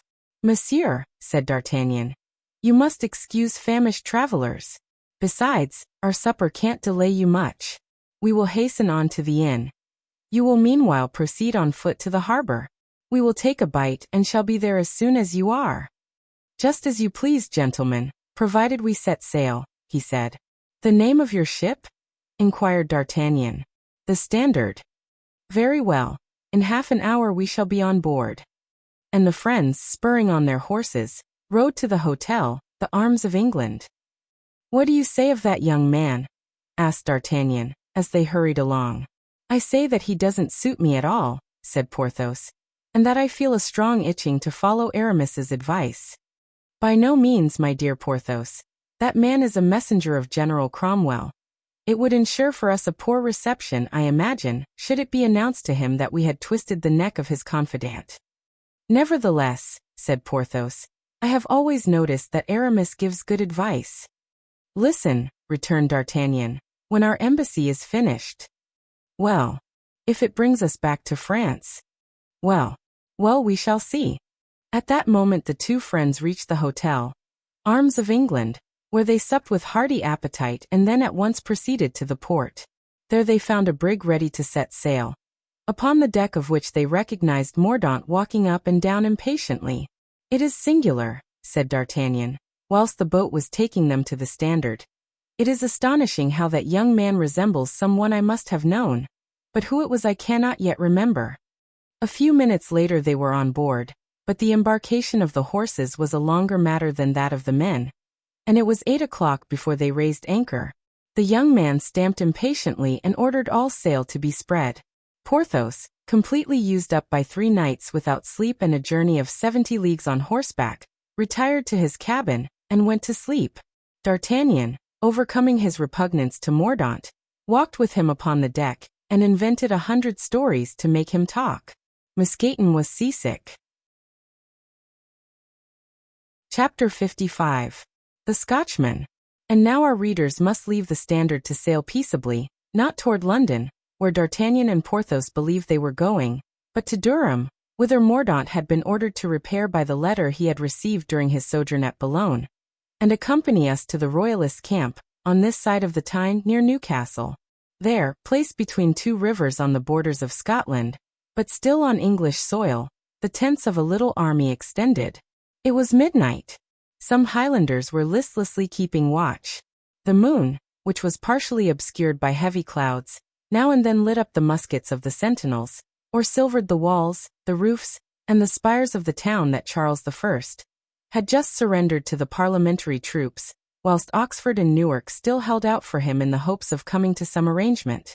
At one of the extremities of the camp, near an immense tent, in which the Scottish officers were holding a kind of council, presided over by Lord Laven, their commander, a man attired as a cavalier lay sleeping on the turf, his right hand extended over his sword. About 50 paces off, another man, also apparelled as a cavalier, was talking to a Scotch sentinel, and though a foreigner, he seemed to understand without much difficulty the answers given in the broad Perthshire dialect. As the town clock of Newcastle struck 1 the sleeper awoke, and with all the gestures of a man rousing himself out of deep sleep he looked attentively about him. Perceiving that he was alone he rose and making a little circuit passed close to the cavalier who was speaking to the sentinel.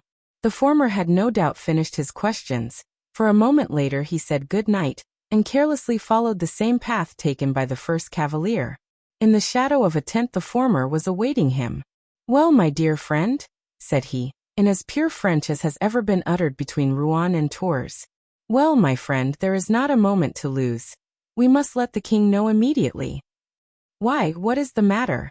"It would take too long to tell you. Besides, you will hear it all directly and the least word dropped here might ruin all. We must go and find Lord Winter." They both set off to the other end of the camp, but as it did not cover more than a surface of 500 feet, they quickly arrived at the tent they were looking for. "Tony, is your master sleeping?" said one of the 2 cavaliers to a servant who was lying in the outer compartment, which served as a kind of anteroom. No, Monsieur le Comte, answered the servant. I think not, or at least he has not long been so, for he was pacing up and down for more than 2 hours after he left the king, and the sound of his footsteps has only ceased during the last 10 minutes. However, you may look and see, added the lackey, raising the curtained entrance of the tent. Lord Winter was seated near an aperture, arranged as a window to let in the night air, his eyes mechanically following the course of the moon, intermittently veiled, as we before observed, by heavy clouds. The two friends approached Winter, who, with his head on his hands, was gazing at the heavens. He did not hear them enter, and remained in the same attitude till he felt a hand upon his shoulder. He turned around, recognized Athos and Aramis, and held out his hand to them. Have you observed, said he to them, what a blood-red color the moon has tonight? No, replied Athos. I thought it looked much the same as usual. Look again, Chevalier, returned Lord Winter. I must own, said Aramis, I am like the Comte de la Fere. I can see nothing remarkable about it. My lord, said Athos, in a position so precarious as ours we must examine the earth and not the heavens. Have you studied our Scotch troops and have you confidence in them? The Scotch? Inquired Winter. What Scotch? Ours, egad! Exclaimed Athos. Those in whom the king has confided, Lord Laven's Highlanders. No, said Winter, then he paused. But tell me, can you not perceive the russet tint which marks the heavens? Not the least in the world, said Aramis and Athos at once. Tell me, continued Winter, always possessed by the same idea, is there not a tradition in France that Henry IV, the evening before the day he was assassinated, when he was playing at chess with M. de Bassompierre, saw clots of blood upon the chessboard? Yes, said Athos, and the Marechal has often told me so himself. Then it was so, murmured Winter. And the next day Henry IV was killed. But what has this vision of Henry IV to do with you, my lord? Inquired Aramis. Nothing. And indeed I am mad to trouble you with such things, when your coming to my tent at such an hour announces that you are the bearers of important news. Yes, my lord, said Athos, I wish to speak to the king. To the king? But the king is asleep. I have something important to reveal to him. Can it not be put off till tomorrow? He must know at this moment, and perhaps it is already too late. Come then, said Lord Winter. Lord Winter's tent was pitched by the side of the royal marquee, a kind of corridor communicating between the two. This corridor was guarded, not by a sentinel, but by a confidential servant, through whom, in case of urgency, Charles could communicate instantly with his faithful subject. These gentlemen are with me, said Winter. The lackey bowed and let them pass. As he had said, on a camp bed, dressed in his black doublet, booted unbelted, with his felt hat beside him, lay the king, overcome by sleep and fatigue. They advanced, and Athos, who was the first to enter, gazed a moment in silence on that pale and noble face, framed in its long and now untidy, matted hair, the blue veins showing through the transparent temples, his eyes seemingly swollen by tears. Athos sighed deeply. The sigh woke the king, so lightly did he sleep. He opened his eyes. Ah, said he, raising himself on his elbow. Is it you, Comte de la Fere? Yes, sire, replied Athos. You watch while I sleep, and you have come to bring me some news? Alas, sire, answered Athos, your majesty has guessed aright. It is bad news. Yes, sire. Never mind. The messenger is welcome. You never come to me without conferring pleasure. You whose devotion recognizes neither country nor misfortune. You who are sent to me by Henrietta. Whatever news you bring, speak out. Sire, Cromwell has arrived this night at Newcastle. Ah, exclaimed the king, to fight? No, sire, but to buy your majesty. What did you say? I said, sire, that £400,000 are owing to the Scottish army. For unpaid wages, yes, I know it. For the last year my faithful Highlanders have fought for honor alone. Athos smiled. Well, sir, though honor is a fine thing, they are tired of fighting for it, and tonight they have sold you for £200,000, that is to say, for half what is owing them. Impossible, cried the king. The Scotch sell their king for £200,000. And who is the Judas who has concluded this infamous bargain? Lord Laven. Are you certain of it, sir? I heard it with my own ears. The king sighed deeply, as if his heart would break, and then buried his face in his hands. Oh, the Scotch, he exclaimed. The Scotch I called my faithful, to whom I trusted myself when I could have fled to Oxford. The Scotch, my brothers. But are you well assured, sir? Lying behind the tent of Lord Laven, I raised it and saw all, heard all. And when is this to be consummated? Today, this morning. So your majesty must perceive there is no time to lose. To do what? Since you say I am sold. To cross the Tyne, reach Scotland and rejoin Lord Montrose, who will not sell you. And what shall I do in Scotland? A war of partisans, unworthy of a king. The example of Robert Bruce will absolve you, sire. No, no. I have fought too long. They have sold me, they shall give me up, and the eternal shame of treble treason shall fall on their heads. Sire, said Athos, perhaps a king should act thus, but not a husband and a father. I have come in the name of your wife and daughter and of the children you have still in London. And I say to you, live, sire, it is the will of heaven. The king raised himself, buckled on his belt, and passing his handkerchief over his moist forehead, said, Well, what is to be done? Sire, have you in the army one regiment on which you can implicitly rely? Winter, said the king. Do you believe in the fidelity of yours? Sire, they are but men, and men are become both weak and wicked. I will not answer for them. I would confide my life to them, but I should hesitate ere I trusted them with your majesties. Well, said Athos, since you have not a regiment, we are 3 devoted men. It is enough. Let your majesty mount on horseback and place yourself in the midst of us. We will cross the Tyne, reach Scotland, and you will be saved. Is this your counsel also, Winter?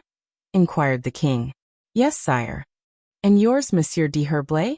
Yes, sire. As you wish, then. Winter, give the necessary orders. Winter then left the tent. In the meantime the king finished his toilet. The first rays of daybreak penetrated the aperture of the tent as Winter re-entered it. All is ready, sire, said he. For us also? Inquired Athos. Grimaud and Blaisois are holding your horses ready saddled. In that case, exclaimed Athos, let us not lose an instant, but set off. Come, added the king. Sire, said Aramis, will not your majesty acquaint some of your friends of this? Friends, answered Charles sadly. I have but 3, one of 20 years, who has never forgotten me, and 2 of a week's standing, whom I shall never forget. Come, gentlemen, come. The king quitted his tent, and found his horse ready waiting for him. It was a chestnut that the king had ridden for 3 years, and of which he was very fond. The horse neighed with pleasure at seeing him. Ah, said the king, I was unjust. Here is a creature that loves me. You at least will be faithful to me, Arthur. The horse, as if it understood these words, bent its red nostrils toward the king's face, and parting his lips displayed all its teeth, as if with pleasure. Yes, yes, said the king, caressing it with his hand. Yes, my Arthur, thou art a fond and faithful creature. After this little scene Charles threw himself into the saddle, and turning to Athos, Aramis and Winter said, Now, gentlemen, I am at your service. But Athos was standing with his eyes fixed on a black line which bordered the banks of the Tyne, and seemed to extend double the length of the camp. What is that line? Cried Athos, whose vision was still rather obscured by the uncertain shades and demi-tints of daybreak. What is that line? I did not observe it yesterday. It must be the fog rising from the river, said the king. Sire, it is something more opaque than the fog. Indeed, said Winter. It appears to me like a bar of red color. It is the enemy who have made a sortie from Newcastle and are surrounding us, exclaimed Athos.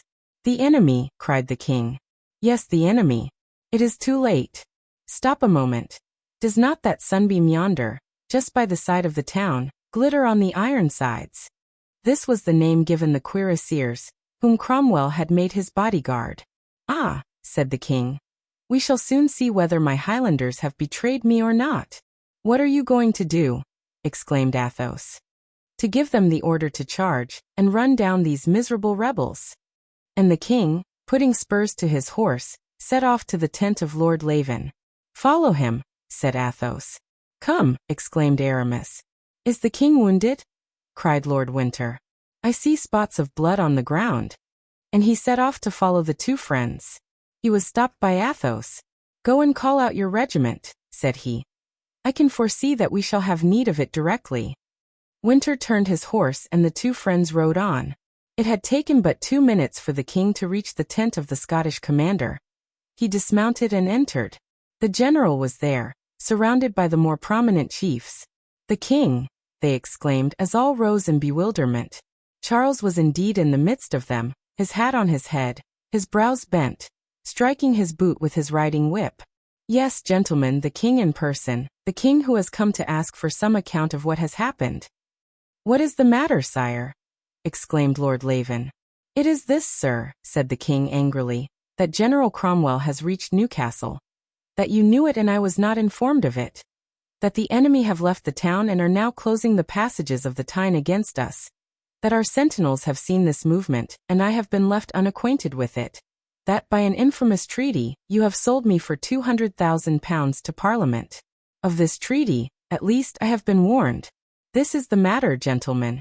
Answer and exculpate yourselves, for I stand here to accuse you." "Sire," said Lord Laven with hesitation, "Sire, your majesty has been deceived by false reports. My own eyes have seen the enemy extend itself between myself and Scotland. And I can almost say that with my own ears I have heard the clauses of the treaty debated." The Scotch chieftains looked at each other in their turn with frowning brows. "Sire," murmured Lord Laven, crushed by shame, "Sire, we are ready to give you every proof of our fidelity." "I ask but one," said the king. "Put the army in battle array and face the enemy." "That cannot be, sire," said the earl. "How cannot be? What hinders it?" exclaimed the king. "Your majesty is well aware that there is a truce between us and the English army. And if there is a truce, the English army has broken it by quitting the town, contrary to the agreement which kept it there. Now I tell you, you must pass with me through this army across to Scotland, and if you refuse you may choose betwixt two names, which the contempt of all honest men will brand you with. You are either cowards or traitors." The eyes of the Scotch flashed fire, and as often happens on such occasions, from shame they passed to effrontery and 2 heads of clans advanced upon the king. "Yes," said they, "we have promised to deliver Scotland and England from him who for the last 25 years has sucked the blood and gold of Scotland and England. We have promised, and we will keep our promise. Charles Stuart, you are our prisoner." And both extended their hands as if to seize the king, but before they could touch him with the tips of their fingers, both had fallen, one dead, the other stunned. Aramis had passed his sword through the body of the first, and Athos had knocked down the other with the butt end of his pistol. Then, as Lord Laven and the other chieftains recoiled before this unexpected rescue, which seemed to come from heaven for the prince they already thought was their prisoner, Athos and Aramis dragged the king from the perjured assembly into which he had so imprudently ventured, and throwing themselves on horseback all three returned at full gallop to the royal tent. On their road they perceived Lord Winter marching at the head of his regiment. The king motioned him to accompany them. Chapter 56. The Avenger. They all 4 entered the tent. They had no plan ready, they must think of one. The king threw himself into an armchair. "I am lost," said he. "No, sire," replied Athos. "You are only betrayed." The king sighed deeply. "Betrayed? Yes, betrayed by the Scotch, amongst whom I was born, whom I have always loved better than the English. O traitors that ye are!" "Sire," said Athos, "this is not a moment for recrimination, but a time to show yourself a king and a gentleman. Up, sire, up, for you have here at least 3 men who will not betray you." "Ah, if we had been 5, murmured Athos, thinking of D'Artagnan and Porthos. "What do you say?" inquired Charles, rising. "I say, sire, that there is now but one way open. Lord Winter answers for his regiment, or at least very nearly so. We will not split straws about words. Let him place himself at the head of his men. We will place ourselves at the side of your majesty, and we will mow a swath through Cromwell's army and reach Scotland." "There is another method," said Aramis. "Let one of us put on the dress and mount the king's horse. Whilst they pursue him the king might escape." "It is good advice," said Athos. and if the king will do one of us the honor, we shall be truly grateful to him." "What do you think of this counsel, Winter?" asked the king, looking with admiration at these two men, whose chief idea seemed to be how they could take on their shoulders all the dangers that assailed him. "I think the only chance of saving your majesty has just been proposed by Monsieur de Herblay. I humbly entreat your majesty to choose quickly, for we have not an instant to lose. But if I accept, it is death, or at least imprisonment, for him who takes my place." "He will have had the glory of having saved his king," cried Winter. The king looked at his old friend with tears in his eyes, undid the order of the Saint-Esprit which he wore, to honor the two Frenchmen who were with him, and passed it around Winter's neck, who received on his knees this striking proof of his sovereign's confidence and friendship. "It is right," said Athos. "He has served your majesty longer than we have." The king overheard these words and turned around with tears in his eyes. "Wait a moment, sir," said he. "I have an order for each of you also." He turned to a closet where his own orders were locked up, and took out 2 ribbons of the Order of the Garter. "These cannot be for us," said Athos. "Why not, sir?" asked Charles. "Such are for royalty, and we are simple commoners." "Speak not of crowns. I shall not find amongst them such great hearts as yours. No, you do yourselves injustice, but I am here to do you justice. On your knees, count." Athos knelt down, and the king passed the ribbon down from left to right as usual, raised his sword, and instead of pronouncing the customary formula, "I make you a knight. Be brave, faithful, and loyal," he said. "You are brave, faithful, and loyal. I knight you, Monsieur le Comte." Then turning to Aramis, he said, "It is now your turn, Monsieur le Chevalier." The same ceremony recommenced, with the same words, whilst Winter unlaced his leather cuirass, that he might disguise himself like the king. Charles, having proceeded with Aramis as with Athos, embraced them both. "Sire," said Winter, who in this trying emergency felt all his strength and energy fire up, "we are ready." The king looked at the 3 gentlemen. "Then we must fly," said he. "Flying through an army, sire," said Athos, "in all countries in the world is called charging." "Then I shall die, sword in hand," said Charles. "Monsieur le Comte, Monsieur le Chevalier, if ever I am king." "Sire, you have already done us more honor than simple gentlemen could ever aspire to. Therefore gratitude is on our side. But we must not lose time. We have already wasted too much." The king again shook hands with all 3, exchanged hats with Winter, and went out. Winter's regiment was ranged on some high ground above the camp. The king, followed by the 3 friends, turned his steps that way. The Scotch camp seemed as if at last awakened. The soldiers had come out of their tents and taken up their station in battle array. "Do you see that?" said the king. "Perhaps they are penitent and preparing to march." "If they are penitent," said Athos, "let them follow us." "Well," said the king, "what shall we do? Let us examine the enemy's army." At the same instant the eyes of the little group were fixed on the same line which at daybreak they had mistaken for fog, and which the morning sun now plainly showed was an army in order of battle. The air was soft and clear, as it generally is at that early hour of the morning. The regiments, the standards, and even the colors of the horses and uniforms were now clearly distinct. On the summit of a rising ground, a little in advance of the enemy, appeared a short and heavy-looking man. This man was surrounded by officers. He turned a spyglass toward the little group amongst which the king stood. "Does this man know your majesty personally?" inquired Aramis. Charles smiled. "That man is Cromwell," said he. "Then draw down your hat, sire, that he may not discover the substitution." "Ah," said Athos, "how much time we have lost." "Now," said the king, "give the word and let us start." "Will you not give it, sire?" asked Athos. "No, I make you my lieutenant general," said the king. "Listen then, Lord Winter." "Proceed, sire, I beg. What we are going to say does not concern your majesty." The king, smiling, turned a few steps back. "This is what I propose to do," said Athos. "We will divide our regiments into 2 squadrons. You will put yourself at the head of the first. We and his majesty will lead the second. If no obstacle occurs, we will both charge together, force the enemy's line and throw ourselves into the Tyne, which we must cross, either by fording or swimming. If, on the contrary, any repulse should take place, You and your men must fight to the last man, whilst we and the king proceed on our road. Once arrived at the brink of the river, should we even find them 3 ranks deep, as long as you and your regiment do your duty, we will look to the rest." "To horse," said Lord Winter. "To horse," re-echoed Athos. "Everything is arranged and decided." "Now, gentlemen," cried the king, "forward, and rally to the old cry of France, Montjoy and Saint Denis. The war cry of England is too often in the mouths of traitors." They mounted, the king on Winter's horse and Winter on that of the king. Then Winter took his place at the head of the first squadron, and the king, with Athos on his right and Aramis on his left, at the head of the second. The Scotch army stood motionless and silent, seized with shame at sight of these preparations. Some of the chieftains left the ranks and broke their swords in two. "There," said the king. "That consoles me, they are not all traitors." At this moment Winter's voice was raised with the cry of "Forward!" The first squadron moved off, the second followed, and descended from the plateau. A regiment of cuirassiers, nearly equal as to numbers, issued from behind the hill, and came full gallop toward it. The king pointed this out.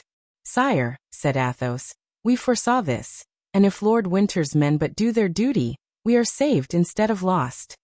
At this moment they heard above all the galloping and neighing of the horses Winter's voice crying out, "Sword in hand." At these words every sword was drawn, and glittered in the air like lightning. "Now, gentlemen," said the king in his turn, excited by this sight. "Come, gentlemen, sword in hand." But Aramis and Athos were the only ones to obey this command and the king's example.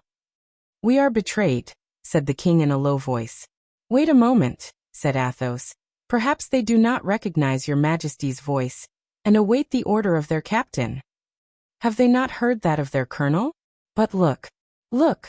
cried the king, drawing up his horse with a sudden jerk, which threw it on its haunches, and seizing the bridle of Athos's horse. "Ah, cowards! Traitors!" screamed Lord Winter, whose voice they heard, whilst his men, quitting their ranks, dispersed all over the plain. About 15 men were ranged around him, and awaited the charge of Cromwell's cuirassiers. "Let us go and die with them," said the king. "Let us go," said Athos and Aramis. "All faithful hearts with me," cried out Winter. This voice was heard by the two friends, who set off, full gallop. "No quarter," cried a voice in French, answering to that of Winter, which made them tremble. As for Winter, at the sound of that voice he turned pale, and was as it were petrified.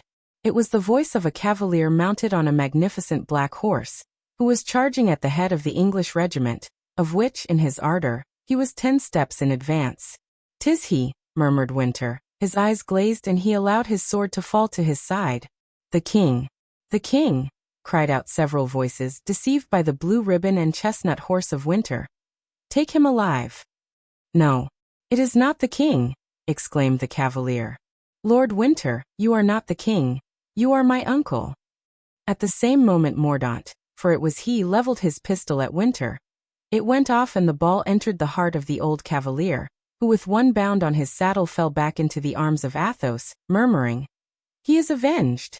"Think of my mother," shouted Mordaunt, as his horse plunged and darted off at full gallop. "Wretch!" exclaimed Aramis, raising his pistol as he passed by him, but the powder flashed in the pan and it did not go off. At this moment the whole regiment came up, and they fell upon the few men who had held out, surrounding the two Frenchmen. Athos, after making sure that Lord Winter was really dead, let fall the corpse and said, "Come, Aramis, now for the honor of France." And the two Englishmen who were nearest to them fell, mortally wounded. At the same moment a fearful hurrah rent the air and 30 blades glittered about their heads. Suddenly a man sprang out of the English ranks, fell upon Athos, twined arms of steel around him, and tearing his sword from him, said in his ear, "Silence! You yield to me, do you not?" A giant had seized also Aramis's 2 wrists, who struggled in vain to release himself from this formidable grasp. "Dar!" exclaimed Athos, whilst the Gascon covered his mouth with his hand. "I am your prisoner," said Aramis, giving up his sword to Porthos. "Fire, fire!"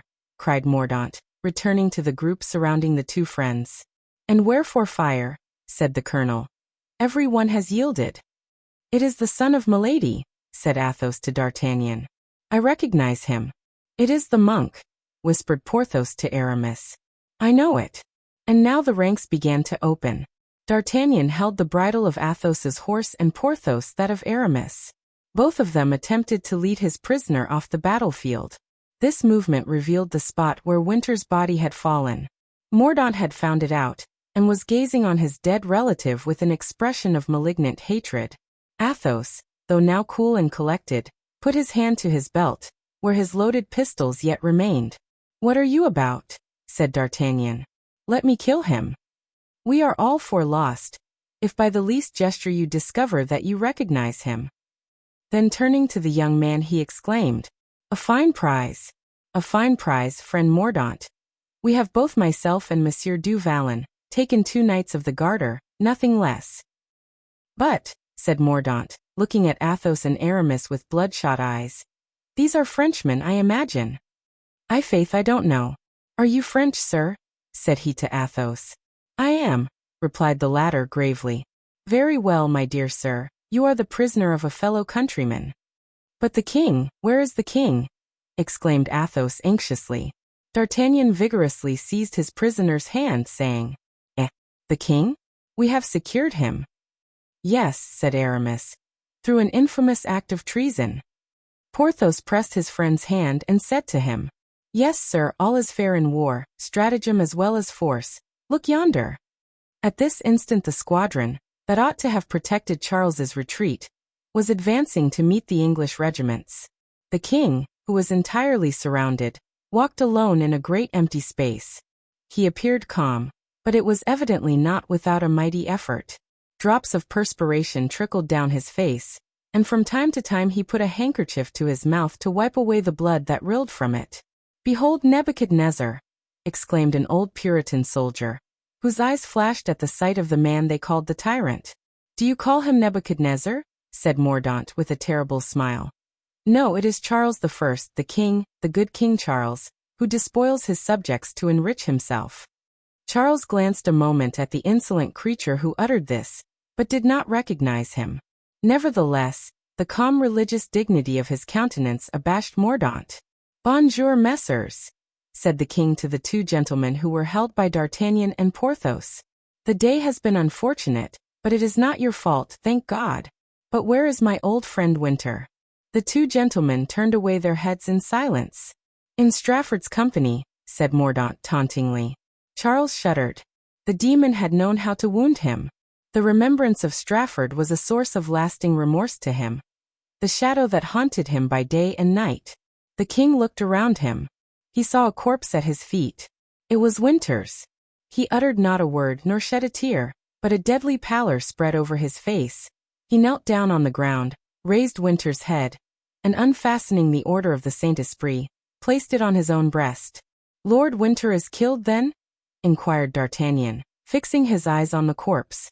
"Yes," said Athos, "by his own nephew. Come, he was the first of us to go. Peace be to him." "He was an honest man," said D'Artagnan. "Charles Stuart," said the colonel of the English regiment, approaching the king, who had just put on the insignia of royalty. "Do you yield yourself a prisoner?" "Colonel Tomlison," said Charles, "kings cannot yield. The man alone submits to force." "Your sword." The king drew his sword and broke it on his knee.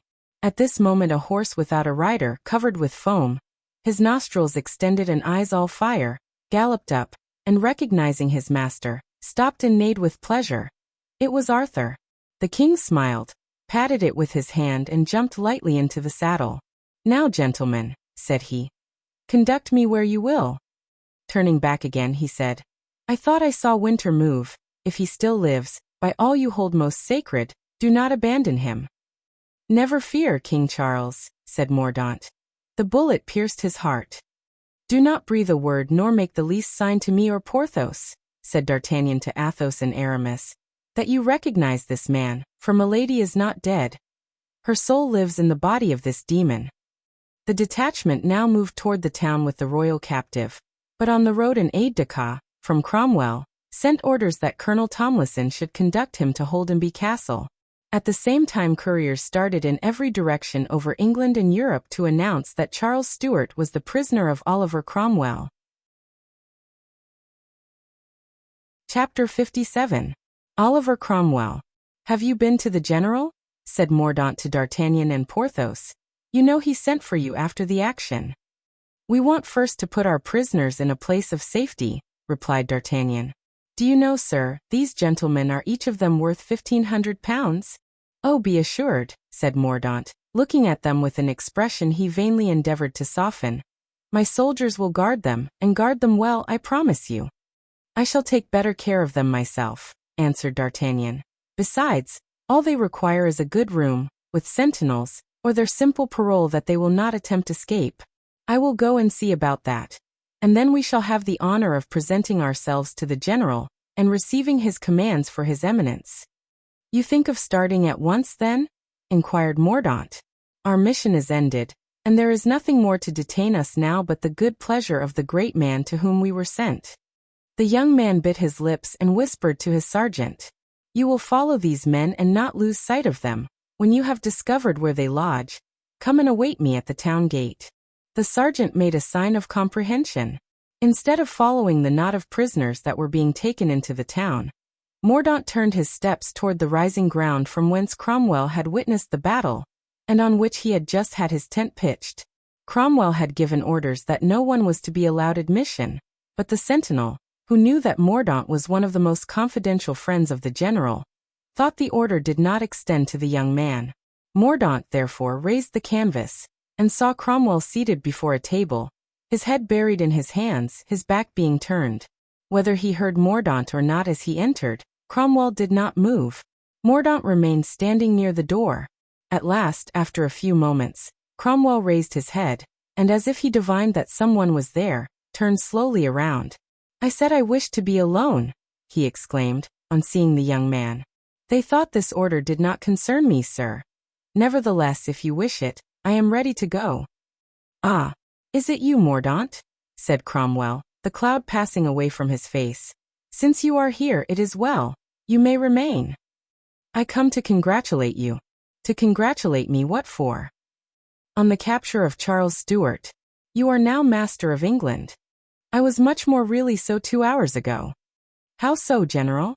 Because England had need of me to take the tyrant, and now the tyrant is taken. Have you seen him? Yes, sir, said Mordaunt. What is his bearing? Mordaunt hesitated, but it seemed as though he was constrained to tell the truth. Calm and dignified, said he. What did he say? Some parting words to his friends. His friends, murmured Cromwell. Has he any friends? Then he added aloud. Did he make any resistance? No, sir, with the exception of 2 or 3 friends, every one deserted him. He had no means of resistance. To whom did he give up his sword? He did not give it up, he broke it. He did well, but instead of breaking it, he might have used it to still more advantage. There was a momentary pause. I heard that the colonel of the regiment that escorted Charles was killed, said Cromwell, staring very fixedly at Mordaunt. Yes, sir. By whom? Inquired Cromwell. By me. What was his name? Lord Winter. Your uncle? Exclaimed Cromwell. My uncle, answered Mordaunt. But traitors to England are no longer members of my family. Cromwell observed the young man a moment in silence. Then, with that profound melancholy Shakespeare describes so well. Mordaunt, he said, you are a terrible servant. When the Lord commands, said Mordaunt, his commands are not to be disputed. Abraham raised the knife against Isaac, and Isaac was his son. Yes, said Cromwell, but the Lord did not suffer that sacrifice to be accomplished. I have looked around me, said Mordaunt, and I have seen neither goat nor kid caught among the bushes of the plain. Cromwell bowed. You are strong among the strong, Mordaunt, he said. And the Frenchmen, how did they behave? Most fearlessly. Yes, yes, murmured Cromwell. The French fight well. And if my glass was good and I mistake not, they were foremost in the fight. They were, replied Mordaunt. After you, however, said Cromwell. It was the fault of their horses, not theirs. Another pause. And the Scotch? They kept their word and never stirred, said Mordaunt. Wretched men. Their officers wish to see you, sir. I have no time to see them. Are they paid? Yes, tonight. Let them be off and return to their own country, there to hide their shame. If its hills are high enough, I have nothing more to do with them nor they with me. And now go, Mordaunt. Before I go, said Mordaunt, I have some questions and a favor to ask you, sir. A favor from me? Mordaunt bowed. I come to you, my leader, my head, my father, and I ask you, master, are you contented with me? Cromwell looked at him with astonishment. The young man remained immovable. Yes, said Cromwell. You have done since I knew you not only your duty but more than your duty. You have been a faithful friend, a cautious negotiator, a brave soldier. Do you remember, sir, it was my idea, the Scotch treaty, for giving up the king? Yes, the idea was yours. I had no such contempt for men before. Was I not a good ambassador in France? Yes, for Mazarin has granted what I desire. Have I not always fought for your glory and interests? Too ardently, perhaps. It is what I have just reproached you for. But what is the meaning of all these questions? To tell you, my lord, that the moment has now arrived when, with a single word, you may recompense all these services. Oh, said Oliver, with a slight curl of his lip, I forgot that every service merits some reward and that up to this moment you have not been paid. Sir, I can take my pay at this moment, to the full extent of my wishes. How is that? I have the payment under my hand. I almost possess it. What is it? Have they offered you money? Do you wish a step, or some place in the government? Sir, will you grant me my request? Let us hear what it is first. Sir, when you have told me to obey an order, did I ever answer? Let me see that order. If, however, your wish should be one impossible to fulfill? When you have cherished a wish and have charged me with its fulfillment, have I ever replied, it is impossible? But a request preferred with so much preparation. Ah, do not fear, sir, said Mordaunt with apparent simplicity. It will not ruin you. Well then, said Cromwell, I promise, as far as lies in my power, to grant your request. Proceed. Sir, 2 prisoners were taken this morning. Will you let me have them? For their ransom? Have they then offered a large one? Inquired Cromwell. On the contrary, I think they are poor, sir. They are friends of yours, then? Yes, sir, exclaimed Mordaunt. They are friends, dear friends of mine, and I would lay down my life for them.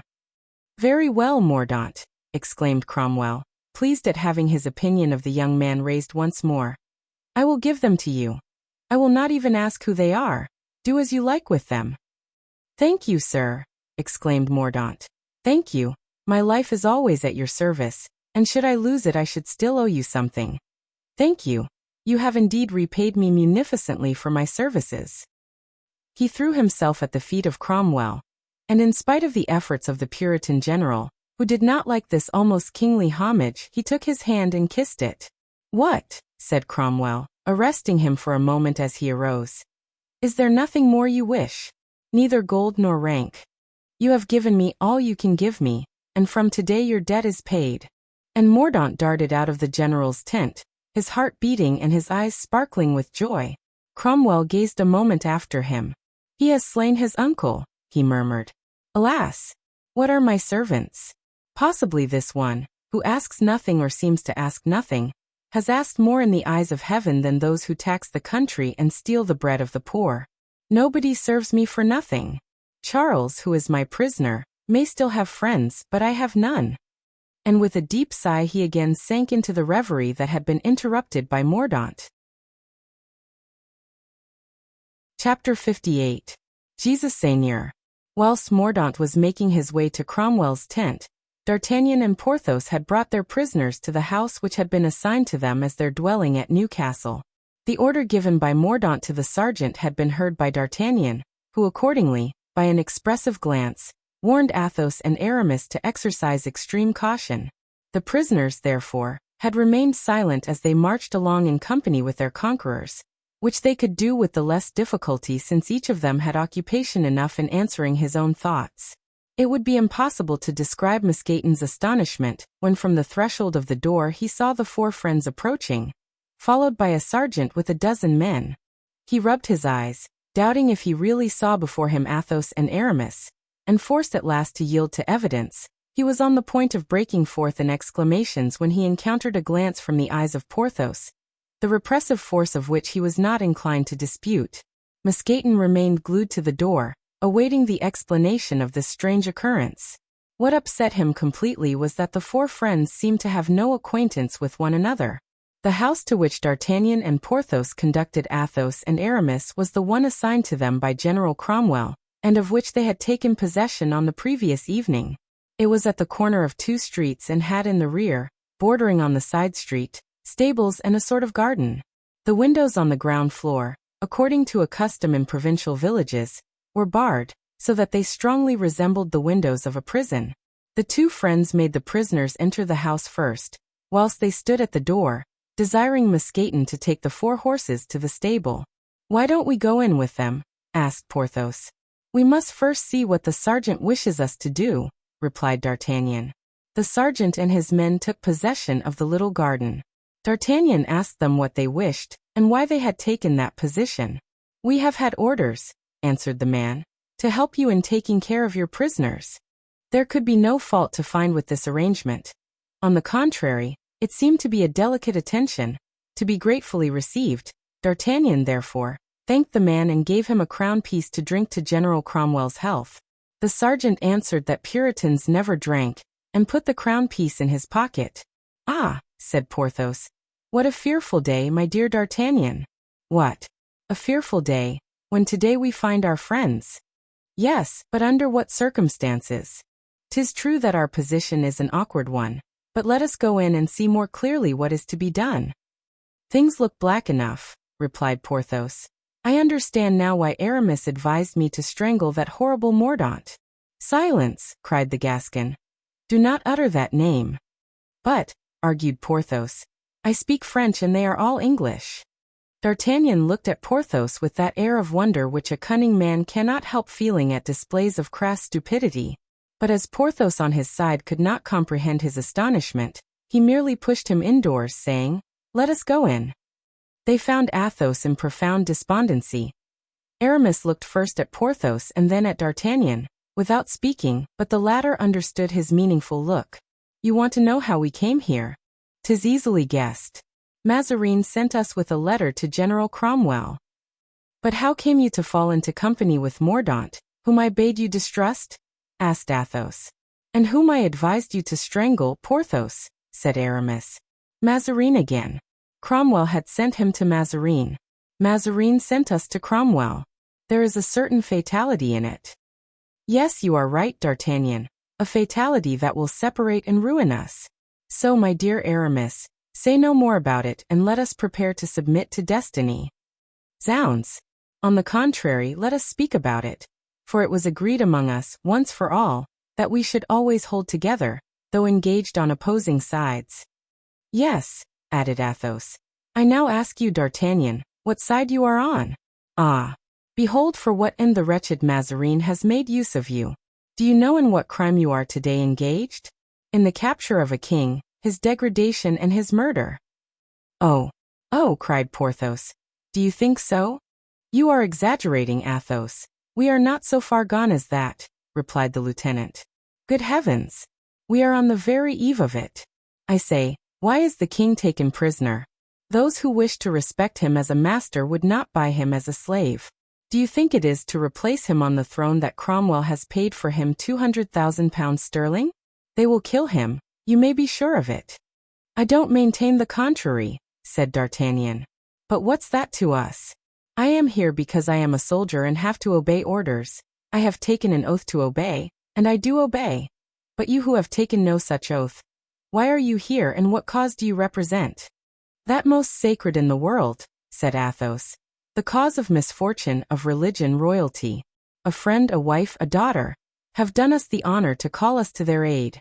We have served them to the best of our poor means, and God will recompense the will, forgive the want of power. You may see matters differently, D'Artagnan, and think otherwise. I will not attempt to argue with you, but I blame you." "Heyday!" cried D'Artagnan. "What matters it to me, after all, if Cromwell, who's an Englishman, revolts against his king, who is a Scotchman? I am myself a Frenchman. I have nothing to do with these things. Why hold me responsible?" "Yes," said Porthos, "because all gentlemen are brothers, because you are a gentleman, because the kings of all countries are the first among gentlemen, because the blind populace, ungrateful and brutal, always takes pleasure in pulling down what is above them. And you, D'Artagnan, a man sprung from the ancient nobility of France, bearing an honorable name, carrying a good sword, have helped to give up a king to beer sellers, shopkeepers and wagoners. Ah, D'Artagnan, perhaps you have done your duty as a soldier, but as a gentleman, I say that you are very culpable. D'Artagnan was chewing the stalk of a flower, unable to reply and thoroughly uncomfortable, for when turned from the eyes of Athos he encountered those of Aramis. And you, Porthos, continued the Count, as if in consideration for D'Artagnan's embarrassment. You, the best heart, the best friend, the best soldier that I know, you, with a soul that makes you worthy of a berth on the steps of a throne, and who, sooner or later, must receive your reward from an intelligent king. You, my dear Porthos, you, a gentleman in manners, in tastes and in courage, you are as culpable as D'Artagnan. Porthos blushed, but with pleasure rather than with confusion, and yet bowing his head, as if humiliated, he said, Yes, yes, my dear Count, I feel that you are right. Athos arose. Come, he said, stretching out his hand to D'Artagnan. Come, don't be sullen, my dear son, for I have said all this to you, if not in the tone, at least with the feelings of a father. It would have been easier to me merely to have thanked you for preserving my life, and not to have uttered a word of all this. Doubtless, Athos. But here it is. You have sentiments, the devil knows what, such as everyone can't entertain. Who could suppose that a sensible man could leave his house, France, his ward, a charming youth, for we saw him in the camp, to fly to the aid of a rotten, worm-eaten royalty, which is going to crumble one of these days like an old hovel? The sentiments you air are certainly fine, so fine that they are superhuman. However that may be, D'Artagnan, replied Athos, without falling into the snare which his Gascon friend had prepared for him by an appeal to his parental love. However that may be, you know in the bottom of your heart that it is true. But I am wrong to dispute with my master. D'Artagnan, I am your prisoner. Treat me as such. Ah, pardieu, said D'Artagnan. You know you will not be my prisoner very long. No, said Aramis. They will doubtless treat us like the prisoners of the Philipgots. And how were they treated? Asked D'Artagnan. Why, said Aramis, one half were hanged and the other half were shot. Well, said D'Artagnan, I answer that while there remains a drop of blood in my veins you will be neither hanged nor shot. Sang Dieu. Let them come on. Besides, do you see that door, Athos? Yes, what then? Well, you can go out by that door whenever you please, for from this moment you are free as the air. I recognize you there, my brave D'Artagnan, replied Athos. But you are no longer our masters. That door is guarded, D'Artagnan, you know that. Very well, you will force it, said Porthos. There are only a dozen men at the most. That would be nothing for us four. It is too much for us two. No, divided as we now are, we must perish. See the fatal example. On the Vendemois road, D'Artagnan, you so brave, and you, Porthos, so valiant and so strong. You were beaten. Today Aramis and I are beaten in our turn. Now that never happened to us when we were four together. Let us die, then, as De Winter has died. As for me, I will fly only on condition that we all fly together. Impossible, said D'Artagnan. We are under Mazarin's orders. I know it and I have nothing more to say. My arguments lead to nothing. Doubtless they are bad, since they have not determined minds so just as yours. Besides, said Aramis, had they taken effect it would be still better not to compromise two excellent friends like D'Artagnan and Porthos. Be assured, gentlemen, we shall do you honor in our dying. As for myself, I shall be proud to face the bullets, or even the rope, in company with you, Athos, for you have never seemed to me so grand as you are today. D'Artagnan said nothing, but after having gnawed the flower stalk, he began to bite his nails. At last, do you imagine, he resumed, that they mean to kill you? And wherefore should they do so? What interest have they in your death? Moreover, you are our prisoners. Fool, cried Aramis. Knowest thou not then, Mordaunt? I have but exchanged with him one look. Yet that look convinced me that we were doomed. The truth is, I'm very sorry that I did not strangle him as you advised me, said Porthos. I make no account of the harm Mordaunt can do, cried D'Artagnan. Cap de Dieu. If he troubles me too much I will crush him, the insect. Do not fly then. It is useless. For I swear to you that you are as safe here as you were 20 years ago. You Athos in the Rue Férou, and you Aramis, in the Rue de Vaugirard. Stop, cried Athos, extending his hand to one of the grated windows by which the room was lighted. You will soon know what to expect, for here he is. Ooh, Mordaunt. In fact, looking at the place to which Athos pointed, D'Artagnan saw a cavalier coming toward the house at full gallop. It was Mordaunt. D'Artagnan rushed out of the room. Porthos wanted to follow him. Stay, said D'Artagnan, and do not come till you hear me drum my fingers on the door. When Mordaunt arrived opposite the house he saw D'Artagnan on the threshold, and the soldiers lying on the grass here and there, with their arms. Halloo, he cried. Are the prisoners still there? Yes, sir, answered the sergeant, uncovering. 'Tis well. Order 4 men to conduct them to my lodging. 4 men prepared to do so. What is it? Said D'Artagnan, with that jeering manner which our readers have so often observed in him since they made his acquaintance. What is the matter, if you please? Sir, replied Mordaunt, I have ordered the 2 prisoners we made this morning to be conducted to my lodging. Wherefore, sir? Excuse curiosity, but I wish to be enlightened on the subject. Because these prisoners, sir, are at my disposal and I choose to dispose of them as I like. Allow me, sir, said D'Artagnan, to observe you are in error. The prisoners belong to those who take them, and not to those who only saw them taken. You might have taken Lord Winter, who, 'tis said, was your uncle, prisoner, but you preferred killing him. 'Tis well, we, that is, Monsieur du Vallon and I, could have killed our prisoners. We preferred taking them. Mordaunt's very lips grew white with rage. D'Artagnan now saw that affairs were growing worse, and he beat the guard's march upon the door. At the first beat Porthos rushed out and stood on the other side of the door. This movement was observed by Mordaunt. Sir, he thus addressed D'Artagnan, your resistance is useless.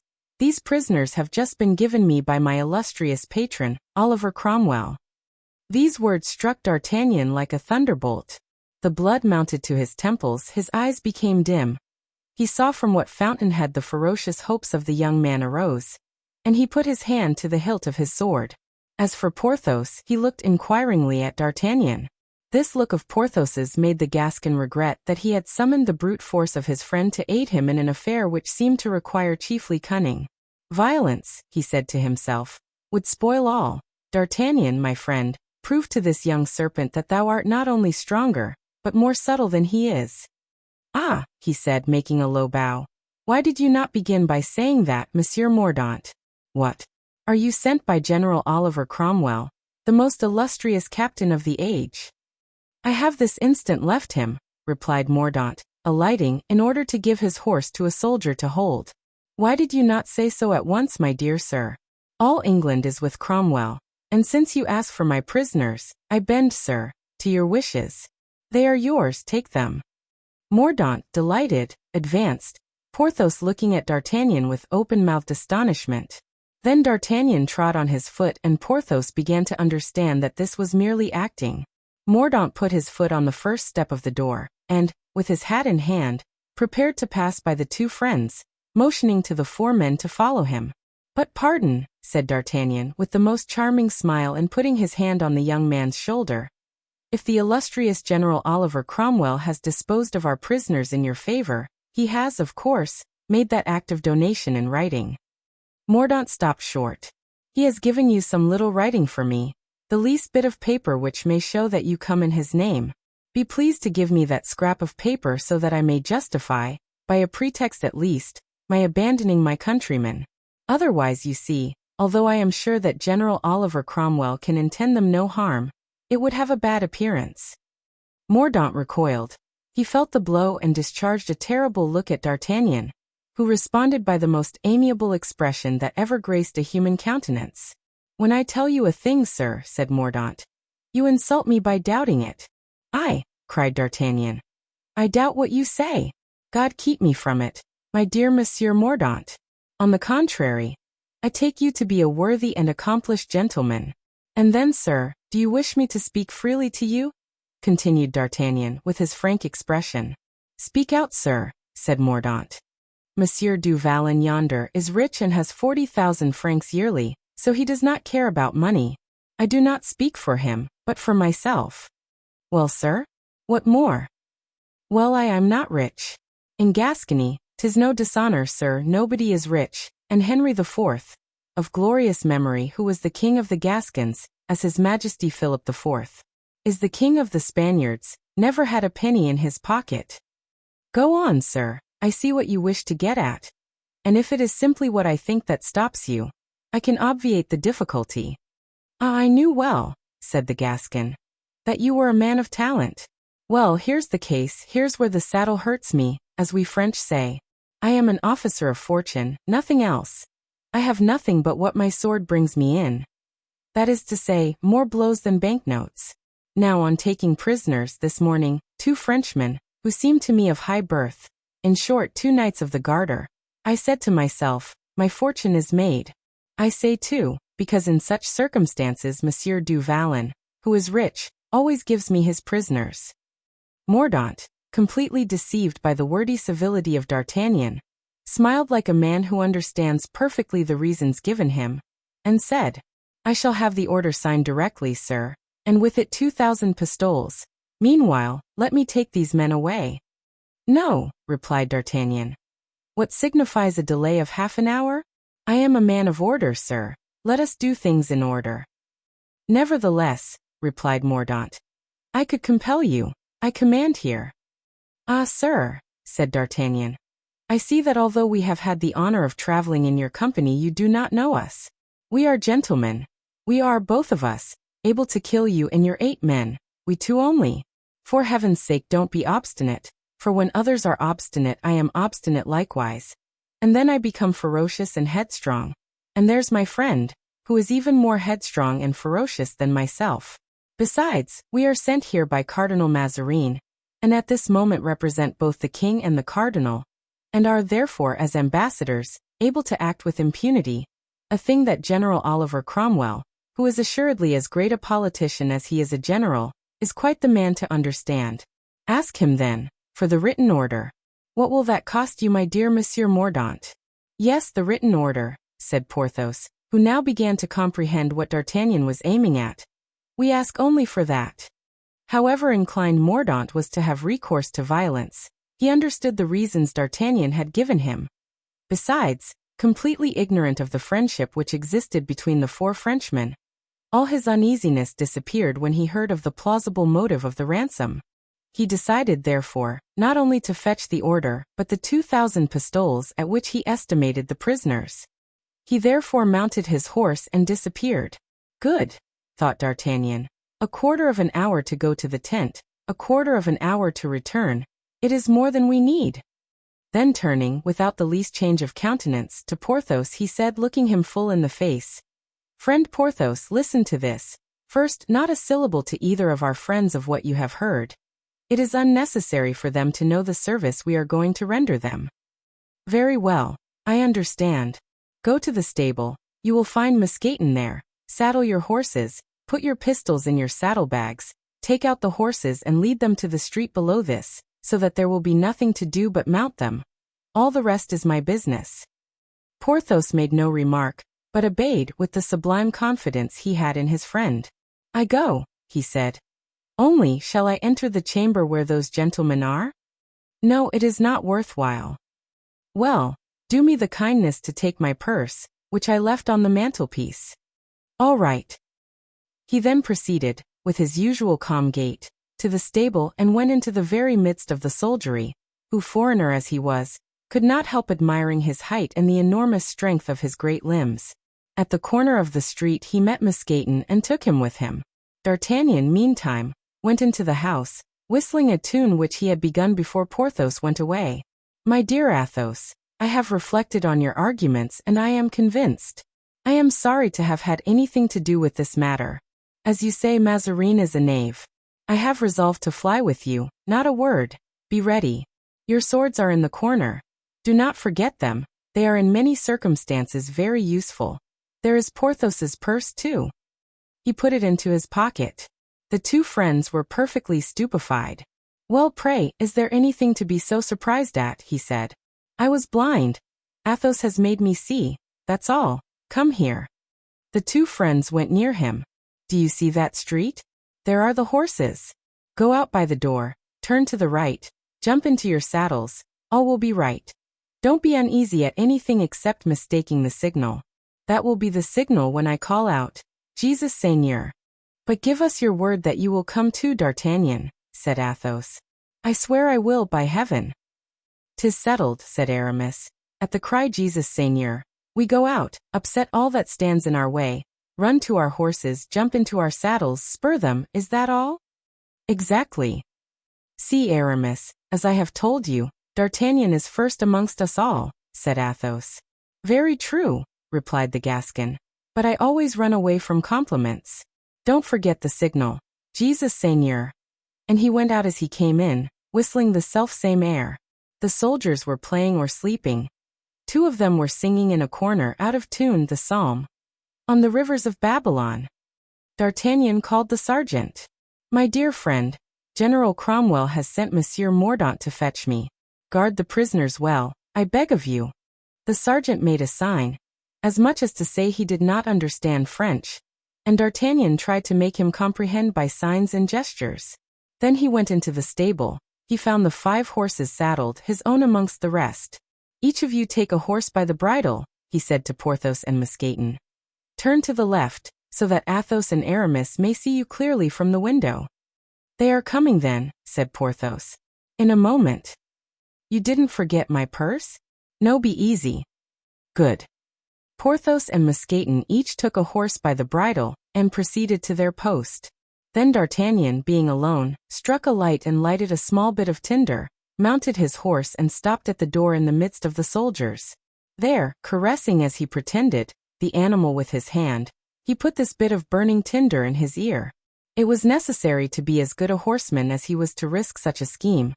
For no sooner had the animal felt the burning tinder, than he uttered a cry of pain and reared and jumped as if he had been mad. The soldiers, whom he was nearly trampling, ran away. Help! Help! Cried D'Artagnan. Stop! My horse has the staggers. In an instant the horse's eyes grew bloodshot, and he was white with foam. Help! Cried D'Artagnan. What? Will you let me be killed? Jesus Seigneur. No sooner had he uttered this cry than the door opened and Athos and Aramis rushed out. The coast, owing to the Gascon's stratagem, was clear. The prisoners are escaping. The prisoners are escaping, cried the sergeant. Stop! Stop! Cried D'Artagnan, giving rein to his famous steed, who darting forth overturned several men. Stop! Stop! Cried the soldiers and ran for their arms. But the prisoners were in their saddles and lost no time hastening to the nearest gate. In the middle of the street they saw Grimaud and Blaisois, who were coming to find their masters. With one wave of his hand Athos made Grimaud, who followed the little troop, understand everything, and they passed on like a whirlwind, D'Artagnan still directing them from behind with his voice. They passed through the gate like apparitions, without the guards thinking of detaining them, and reached the open country. All this time the soldiers were calling out, Stop! Stop! And the sergeant, who began to see that he was the victim of an artifice, was almost in a frenzy of despair. Whilst all this was going on, a cavalier in full gallop was seen approaching. It was Mordaunt with the order in his hand. The prisoners, he exclaimed, jumping off his horse. The sergeant had not the courage to reply. He showed him the open door, the empty room. Mordaunt darted to the steps, understood all, uttered a cry, as if his very heart was pierced, and fell fainting on the stone steps. Chapter 59. Noble natures never lose courage, nor good stomachs their appetites. The little troop, without looking behind them or exchanging a word, fled at a rapid gallop, fording a little stream, of which none of them knew the name, and leaving on their left a town which Athos declared to be Durham. At last they came in sight of a small wood, and spurring their horses afresh, rode in its direction. As soon as they had disappeared behind a green curtain sufficiently thick to conceal them from the sight of anyone who might be in pursuit, they drew up to hold a council together. The 2 grooms held the horses, that they might take a little rest without being unsaddled, and Grimaud was posted as sentinel. Come first of all, said Athos to D'Artagnan. My friend, that I may shake hands with you, you our rescuer, you the true hero of us all. Athos is right. You have my adoration, said Aramis, in his turn pressing his hand. To what are you not equal, with your superior intelligence, infallible eye, your arm of iron and your enterprising mind? Now, said the Gascon, that is all well, I accept for Porthos and myself everything. Thanks and compliments. We have plenty of time to spare. The two friends, recalled by D'Artagnan to what was also due to Porthos, pressed his hand in their turn. And now, said Athos, it is not our plan to run anywhere and like madmen, but we must map up our campaign. What shall we do? What are we going to do, i'faith? It is not very difficult to say. Tell us then, D'Artagnan. We are going to reach the nearest seaport, unite our little resources, hire a vessel and return to France. As for me, I will give my last sou for it. Life is the greatest treasure, and speaking candidly, ours hangs by a thread. What do you say to this, Du Vallon? I, said Porthos, I am entirely of D'Artagnan's opinion. This is a beastly country, this England. You are quite decided, then, to leave it? Asked Athos of D'Artagnan. Egad, I don't see what is to keep me here. A glance was exchanged between Athos and Aramis. Go then, my friends, said the former, sighing. How go then? Exclaimed D'Artagnan. Let us go, you mean? No, my friend, said Athos. You must leave us. Leave you? Cried D'Artagnan, quite bewildered at this unexpected announcement. Bah, said Porthos.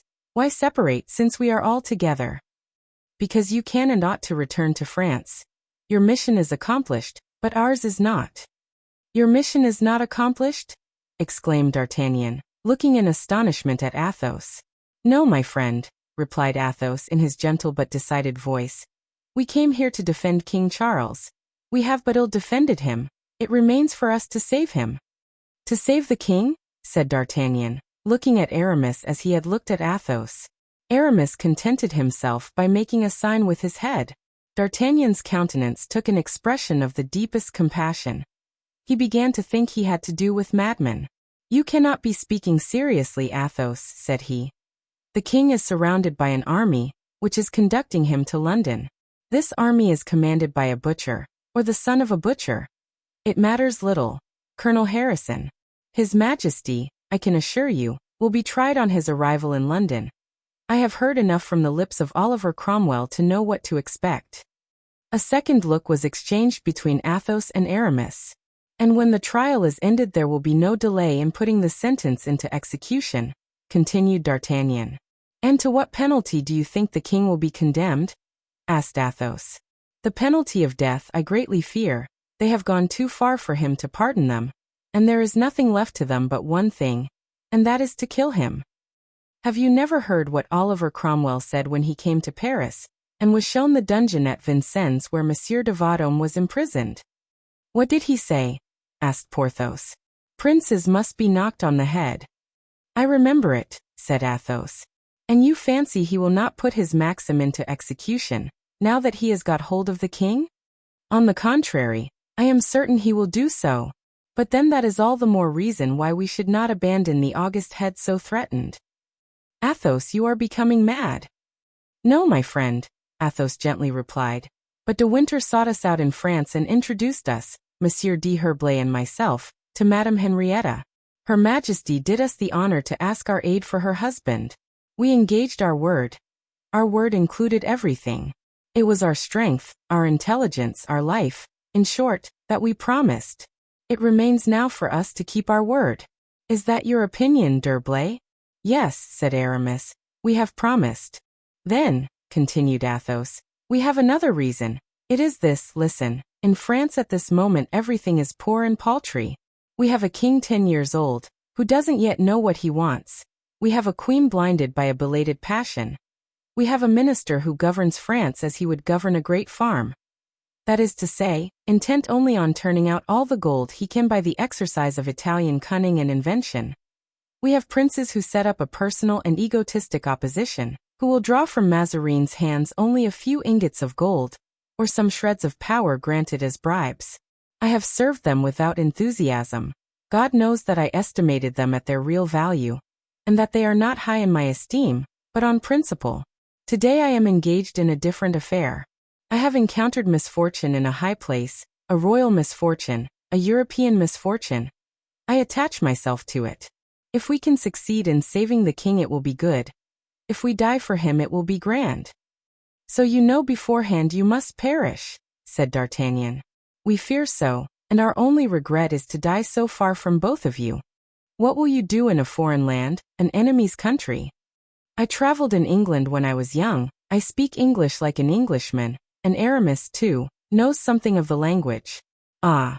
If we had you, my friends. With you, D'Artagnan, with you, Porthos. All four reunited for the first time for 20 years. We would dare not only England, but the three kingdoms put together. And did you promise the Queen, resumed D'Artagnan petulantly, to storm the Tower of London, to kill 100,000 soldiers, to fight victoriously against the wishes of the nation and the ambition of a man? And when that man is Cromwell? Do not exaggerate your duty. In heaven's name, my dear Athos, do not make a useless sacrifice. When I see you merely, you look like a reasonable being. When you speak, I seem to have to do with a madman. Come, Porthos, join me. Say frankly, what do you think of this business? Nothing good, replied Porthos. Come, continued D'Artagnan, who, irritated that instead of listening to him Athos seemed to be attending to his own thoughts. You have never found yourself the worse for my advice. Well then, believe me, Athos, your mission is ended, and ended nobly. Return to France with us. Friend, said Athos, our resolution is irrevocable. Then you have some other motive unknown to us? Athos smiled, and D'Artagnan struck his hands together in anger, and muttered the most convincing reasons that he could discover. But to all these reasons Athos contented himself by replying with a calm, sweet smile, and Aramis by nodding his head. Very well, cried D'Artagnan at last, furious. Very well, since you wish it, let us leave our bones in this beggarly land, where it is always cold, where fine weather is a fog, fog is rain, and rain a deluge, where the sun represents the moon and the moon a cream cheese. In truth, whether we die here or elsewhere matters little, since we must die. Only reflect, my good fellow, said Athos. It is but dying rather sooner. Pooh! A little sooner or a little later, it isn't worth quarreling over. If I am astonished at anything, remarked Porthos sententiously, it is that it has not already happened. Oh, it will happen, you may be sure, said D'Artagnan. So it is agreed, and if Porthos makes no objection. Aye, said Porthos, I will do whatever you please, and besides, I think what the Comte de la Fere said just now is very good. But your future career, D'Artagnan, your ambition, Porthos? Our future, our ambition, replied D'Artagnan, with feverish volubility. Need we think of that since we are to save the king? The king saved. We shall assemble our friends together. We will head the Puritans, reconquer England. We shall re-enter London, place him securely on his throne. And he will make us dukes and peers, said Porthos, whose eyes sparkled with joy at this imaginary prospect. Or he will forget us, added D'Artagnan. Oh, said Porthos. Well, that has happened, friend Porthos. It seems to me that we once rendered Anne of Austria a service not much less than that which today we are trying to perform for Charles I. But none the less, Anne of Austria has forgotten us for 20 years. Well, in spite of that, D'Artagnan, said Athos, you are not sorry that you were useful to her? No, indeed, said D'Artagnan. I admit even that in my darkest moments I find consolation in that remembrance. You see then, D'Artagnan, though princes often are ungrateful, God never is. Athos, said D'Artagnan, I believe that were you to fall in with the devil, you would conduct yourself so well that you would take him with you to heaven. So then, said Athos, offering his hand to D'Artagnan. 'Tis settled, replied D'Artagnan. I find England a charming country and I stay, but on one condition only. What is it? That I am not forced to learn English. Well now, said Athos triumphantly, I swear to you, my friend, by the God who hears us, I believe that there is a power watching over us, and that we shall all foresee France again. So be it, said D'Artagnan, but I confess I have a contrary conviction. Our good D'Artagnan, said Aramis, represents among us the opposition in Parliament, which always says no, and always does aye. But in the meantime saves the country, added Athos. Well, now that everything is decided, cried Porthos, rubbing his hands, suppose we think of dinner. It seems to me that in the most critical positions of our lives we have always dined. Oh, yes, speak of dinner in a country where for a feast they eat boiled mutton, and as a treat drink beer. What the devil did you come to such a country for, Athos? But I forgot, added the Gascon, smiling. Pardon, I forgot you are no longer Athos, but never mind, let us hear your plan for dinner, Porthos. My plan? Yes, have you a plan? No. I am hungry, that is all. Pardieu, if that is all, I am hungry too, but it is not everything to be hungry, one must find something to eat, unless we browse on the grass, like our horses. Ah, exclaimed Aramis, who was not quite so indifferent to the good things of the earth as Athos. Do you remember, when we were at Parpaillot, the beautiful oysters that we ate? And the legs of mutton of the salt marshes, said Porthos, smacking his lips. But, suggested D'Artagnan, have we not our friend Mousqueton, who managed for us so well at Chantilly, Porthos? Yes, said Porthos, we have Mousqueton, but since he has been steward, he has become very heavy. Never mind, let us call him, and to make sure that he will reply agreeably. Here. Mouston, cried Porthos. Mouston appeared, with a most piteous face. What is the matter, my dear M. Mouston? Asked D'Artagnan. Are you ill?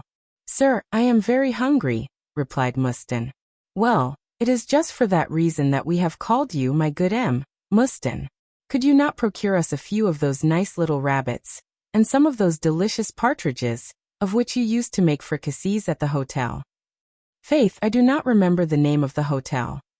At the hotel of, said Porthos. By my faith, nor do I remember it either. It does not matter, and a few of those bottles of old Burgundy wine, which cured your master so quickly of his sprain. Alas, sir, said Mousqueton, I much fear that what you ask for are very rare things in this detestable and barren country, and I think we should do better to go and seek hospitality from the owner of a little house we see on the fringe of the forest. Ah, is there a house in the neighborhood? Asked D'Artagnan. Yes, sir, replied Mousqueton. Well, let us, as you say, go and ask a dinner from the master of that house. What is your opinion, gentlemen, and does not M. Mouston's suggestion appear to you full of sense? Oh, said Aramis, suppose the master is a Puritan? So much the better, Mordioux, replied D'Artagnan. If he is a Puritan we will inform him of the capture of the king, and in honor of the news he will kill for us his fatted hens. But if he should be a Cavalier? Said Porthos. In that case we will put on an air of mourning, and he will pluck for us his black fowls. You are very happy, exclaimed Athos, laughing in spite of himself, at the sally of the irresistible Gascon. For you see the bright side of everything. What would you have? Said D'Artagnan. I come from a land where there is not a cloud in the sky. It is not like this then, said Porthos, stretching out his hand to assure himself whether a chill sensation he felt on his cheek was not really caused by a drop of rain. Come, come, said D'Artagnan. More reason why we should start on our journey. Halloo, Grimaud. Grimaud appeared. Well, Grimaud, my friend, have you seen anything? Asked the Gascon. Nothing, replied Grimaud. Those idiots, cried Porthos. They have not even pursued us. Oh, if we had been in their place. Yes, they are wrong, said D'Artagnan. I would willingly have said 2 words to Mordaunt in this little desert. It is an excellent spot for bringing down a man in proper style. I think, decidedly, observed Aramis, gentlemen, that the son hasn't his mother's energy. What, my good fellow? Replied Athos. Wait a while. We have scarcely left him 2 hours ago. He does not know yet in what direction we came nor where we are. We may say that he is not equal to his mother when we put foot in France, if we are not poisoned or killed before then. Meanwhile let us dine, suggested Porthos. I faith yes, said Athos, for I am hungry. Look out for the black fowls, cried Aramis.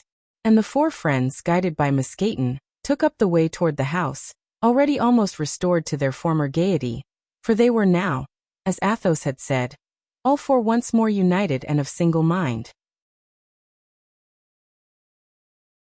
Chapter 60. Respect to Fallen Majesty. As our fugitives approached the house, They found the ground cut up, as if a considerable body of horsemen had preceded them. Before the door the traces were yet more apparent. These horsemen, whoever they might be, had halted there. "Egad!" cried D'Artagnan. "It's quite clear that the king and his escort have been by here." "The devil!" said Porthos. "In that case they have eaten everything." "Bah!" said D'Artagnan. "They will have left a chicken at least."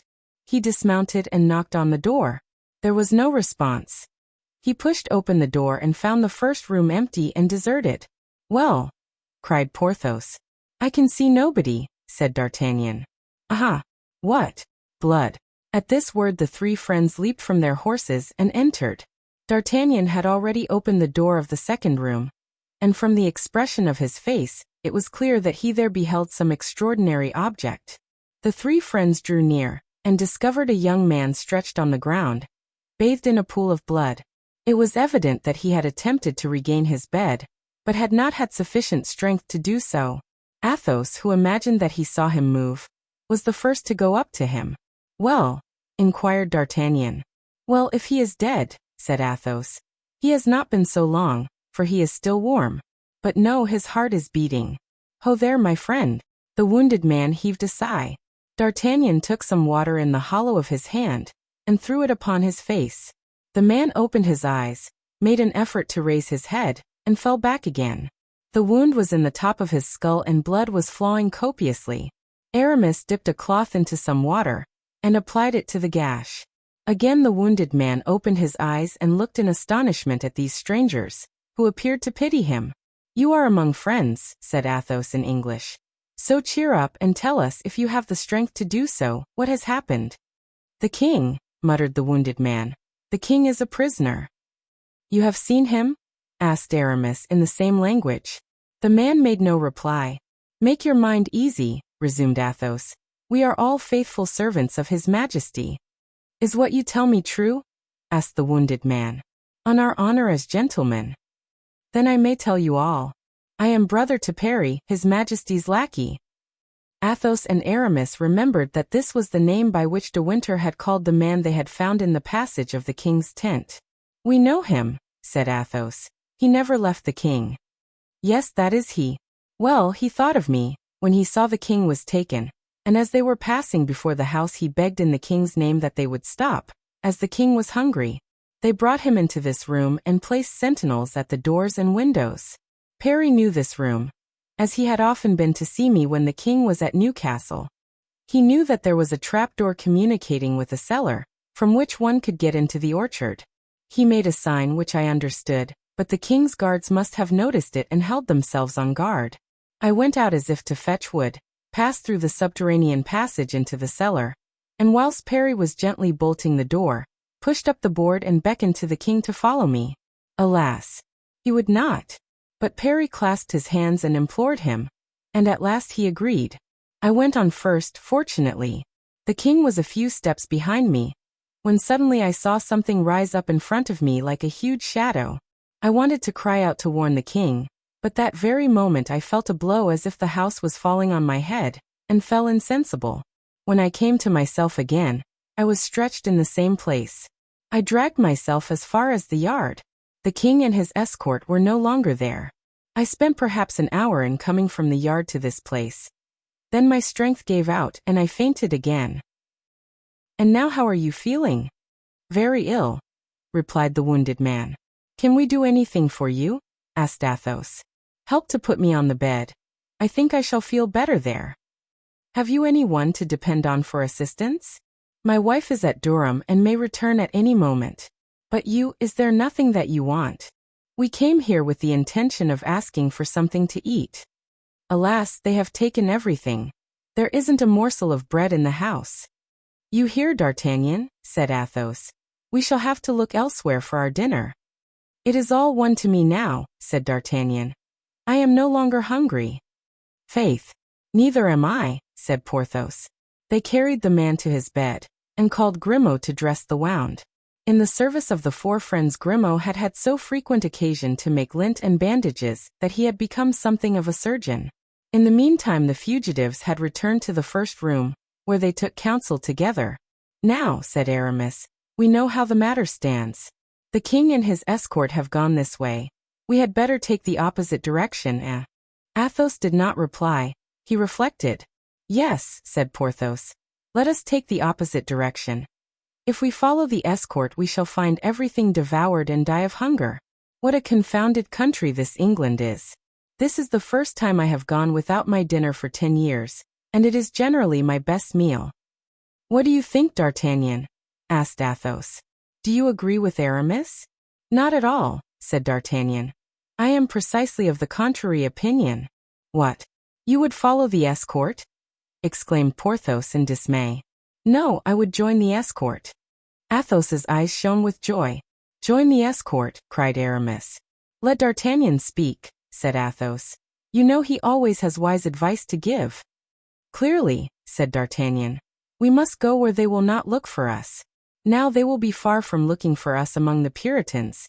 Therefore, with the Puritans we must go. Good, my friend, good, said Athos. It is excellent advice. I was about to give it when you anticipated me. That, then, is your opinion? Asked Aramis. Yes. They will think we are trying to leave England, and will search for us at the ports. Meanwhile we shall reach London with the king. Once in London we shall be hard to find. Without considering, continued Athos, throwing a glance at Aramis, the chances that may come to us on the way. Yes, said Aramis, I understand. I, however, do not understand, said Porthos. But no matter. Since it is at the same time the opinion of D'Artagnan and of Athos, it must be the best. But, said Aramis, shall we not be suspected by Colonel Harrison? Egad, cried D'Artagnan, he's just the man I count upon. Colonel Harrison is one of our friends. We have met him twice at General Cromwell's. He knows that we were sent from France by Monsieur Mazarin.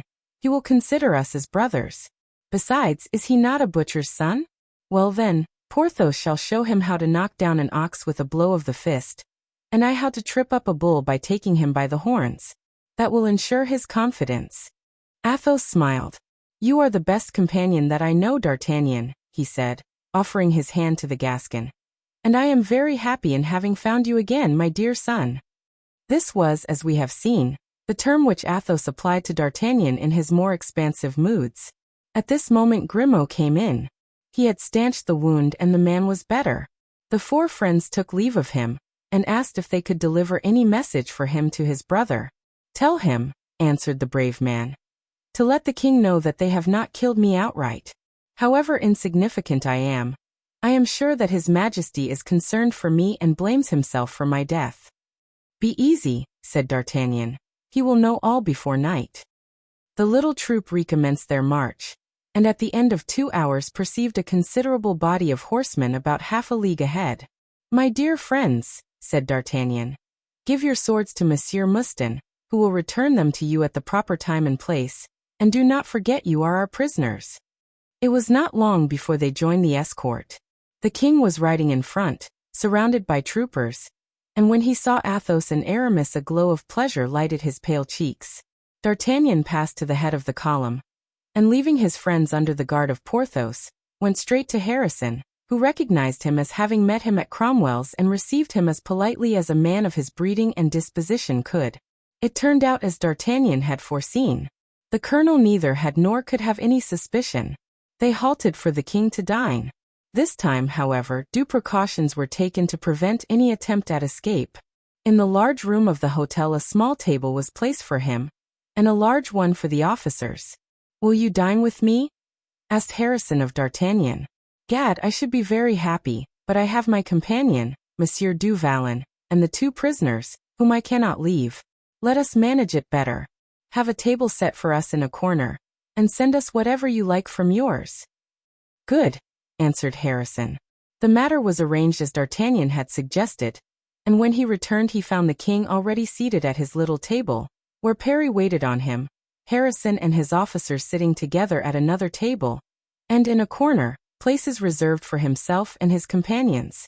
The table at which the Puritan officers were seated was round, and whether by chance or coarse intention, Harrison sat with his back to the king. The king saw the 4 gentlemen come in, but appeared to take no notice of them. They sat down in such a manner as to turn their backs on nobody. The officers' table and that of the king were opposite to them. "I faith, Colonel," said D'Artagnan, "we are very grateful for your gracious invitation. For without you we ran the risk of going without dinner, as we have without breakfast. My friend here, Monsieur du Vallon, shares my gratitude, for he was particularly hungry." "And I am so still," said Porthos, bowing to Harrison. "And how," said Harrison, laughing, "did this serious calamity of going without breakfast happen to you?" "In a very simple manner, Colonel," said D'Artagnan. "I was in a hurry to join you and took the road you had already gone by. You can understand our disappointment when, arriving at a pretty little house on the skirts of a wood, which at a distance had quite a gay appearance, with its red roof and green shutters, we found nothing but a poor wretch bathed. Ah, Colonel, pay my respects to the officer of yours who struck that blow." "Yes," said Harrison, laughing, and looking over at one of the officers seated at his table. "When Groslow undertakes this kind of thing there's no need to go over the ground a second time." "Ah, it was this gentleman," said D'Artagnan, bowing to the officer. "I am sorry he does not speak French, that I might tender him my compliments." "I am ready to receive and return them, sir," said the officer in pretty good French, "for I resided 3 years in Paris." "Then, sir, allow me to assure you that your blow was so well directed that you have nearly killed your man." "Nearly? I thought I had quite," said Groslow. "No. It was a very near thing, but he is not dead." As he said this, D'Artagnan gave a glance at Parry, who was standing in front of the king, to show him that the news was meant for him. The king, too, who had listened in the greatest agony, now breathed again. "Hang it," said Groslow. "I thought I had succeeded better. If it were not so far from here to the house I would return and finish him." "And you would do well, if you are afraid of his recovering, for you know if a wound in the head does not kill at once, it is cured in a week." And D'Artagnan threw a second glance toward Parry, on whose face such an expression of joy was manifested that Charles stretched out his hand to him, smiling. Parry bent over his master's hand and kissed it respectfully. "I've a great desire to drink the king's health," said Athos. "Let me propose it then," said D'Artagnan. "Do," said Aramis.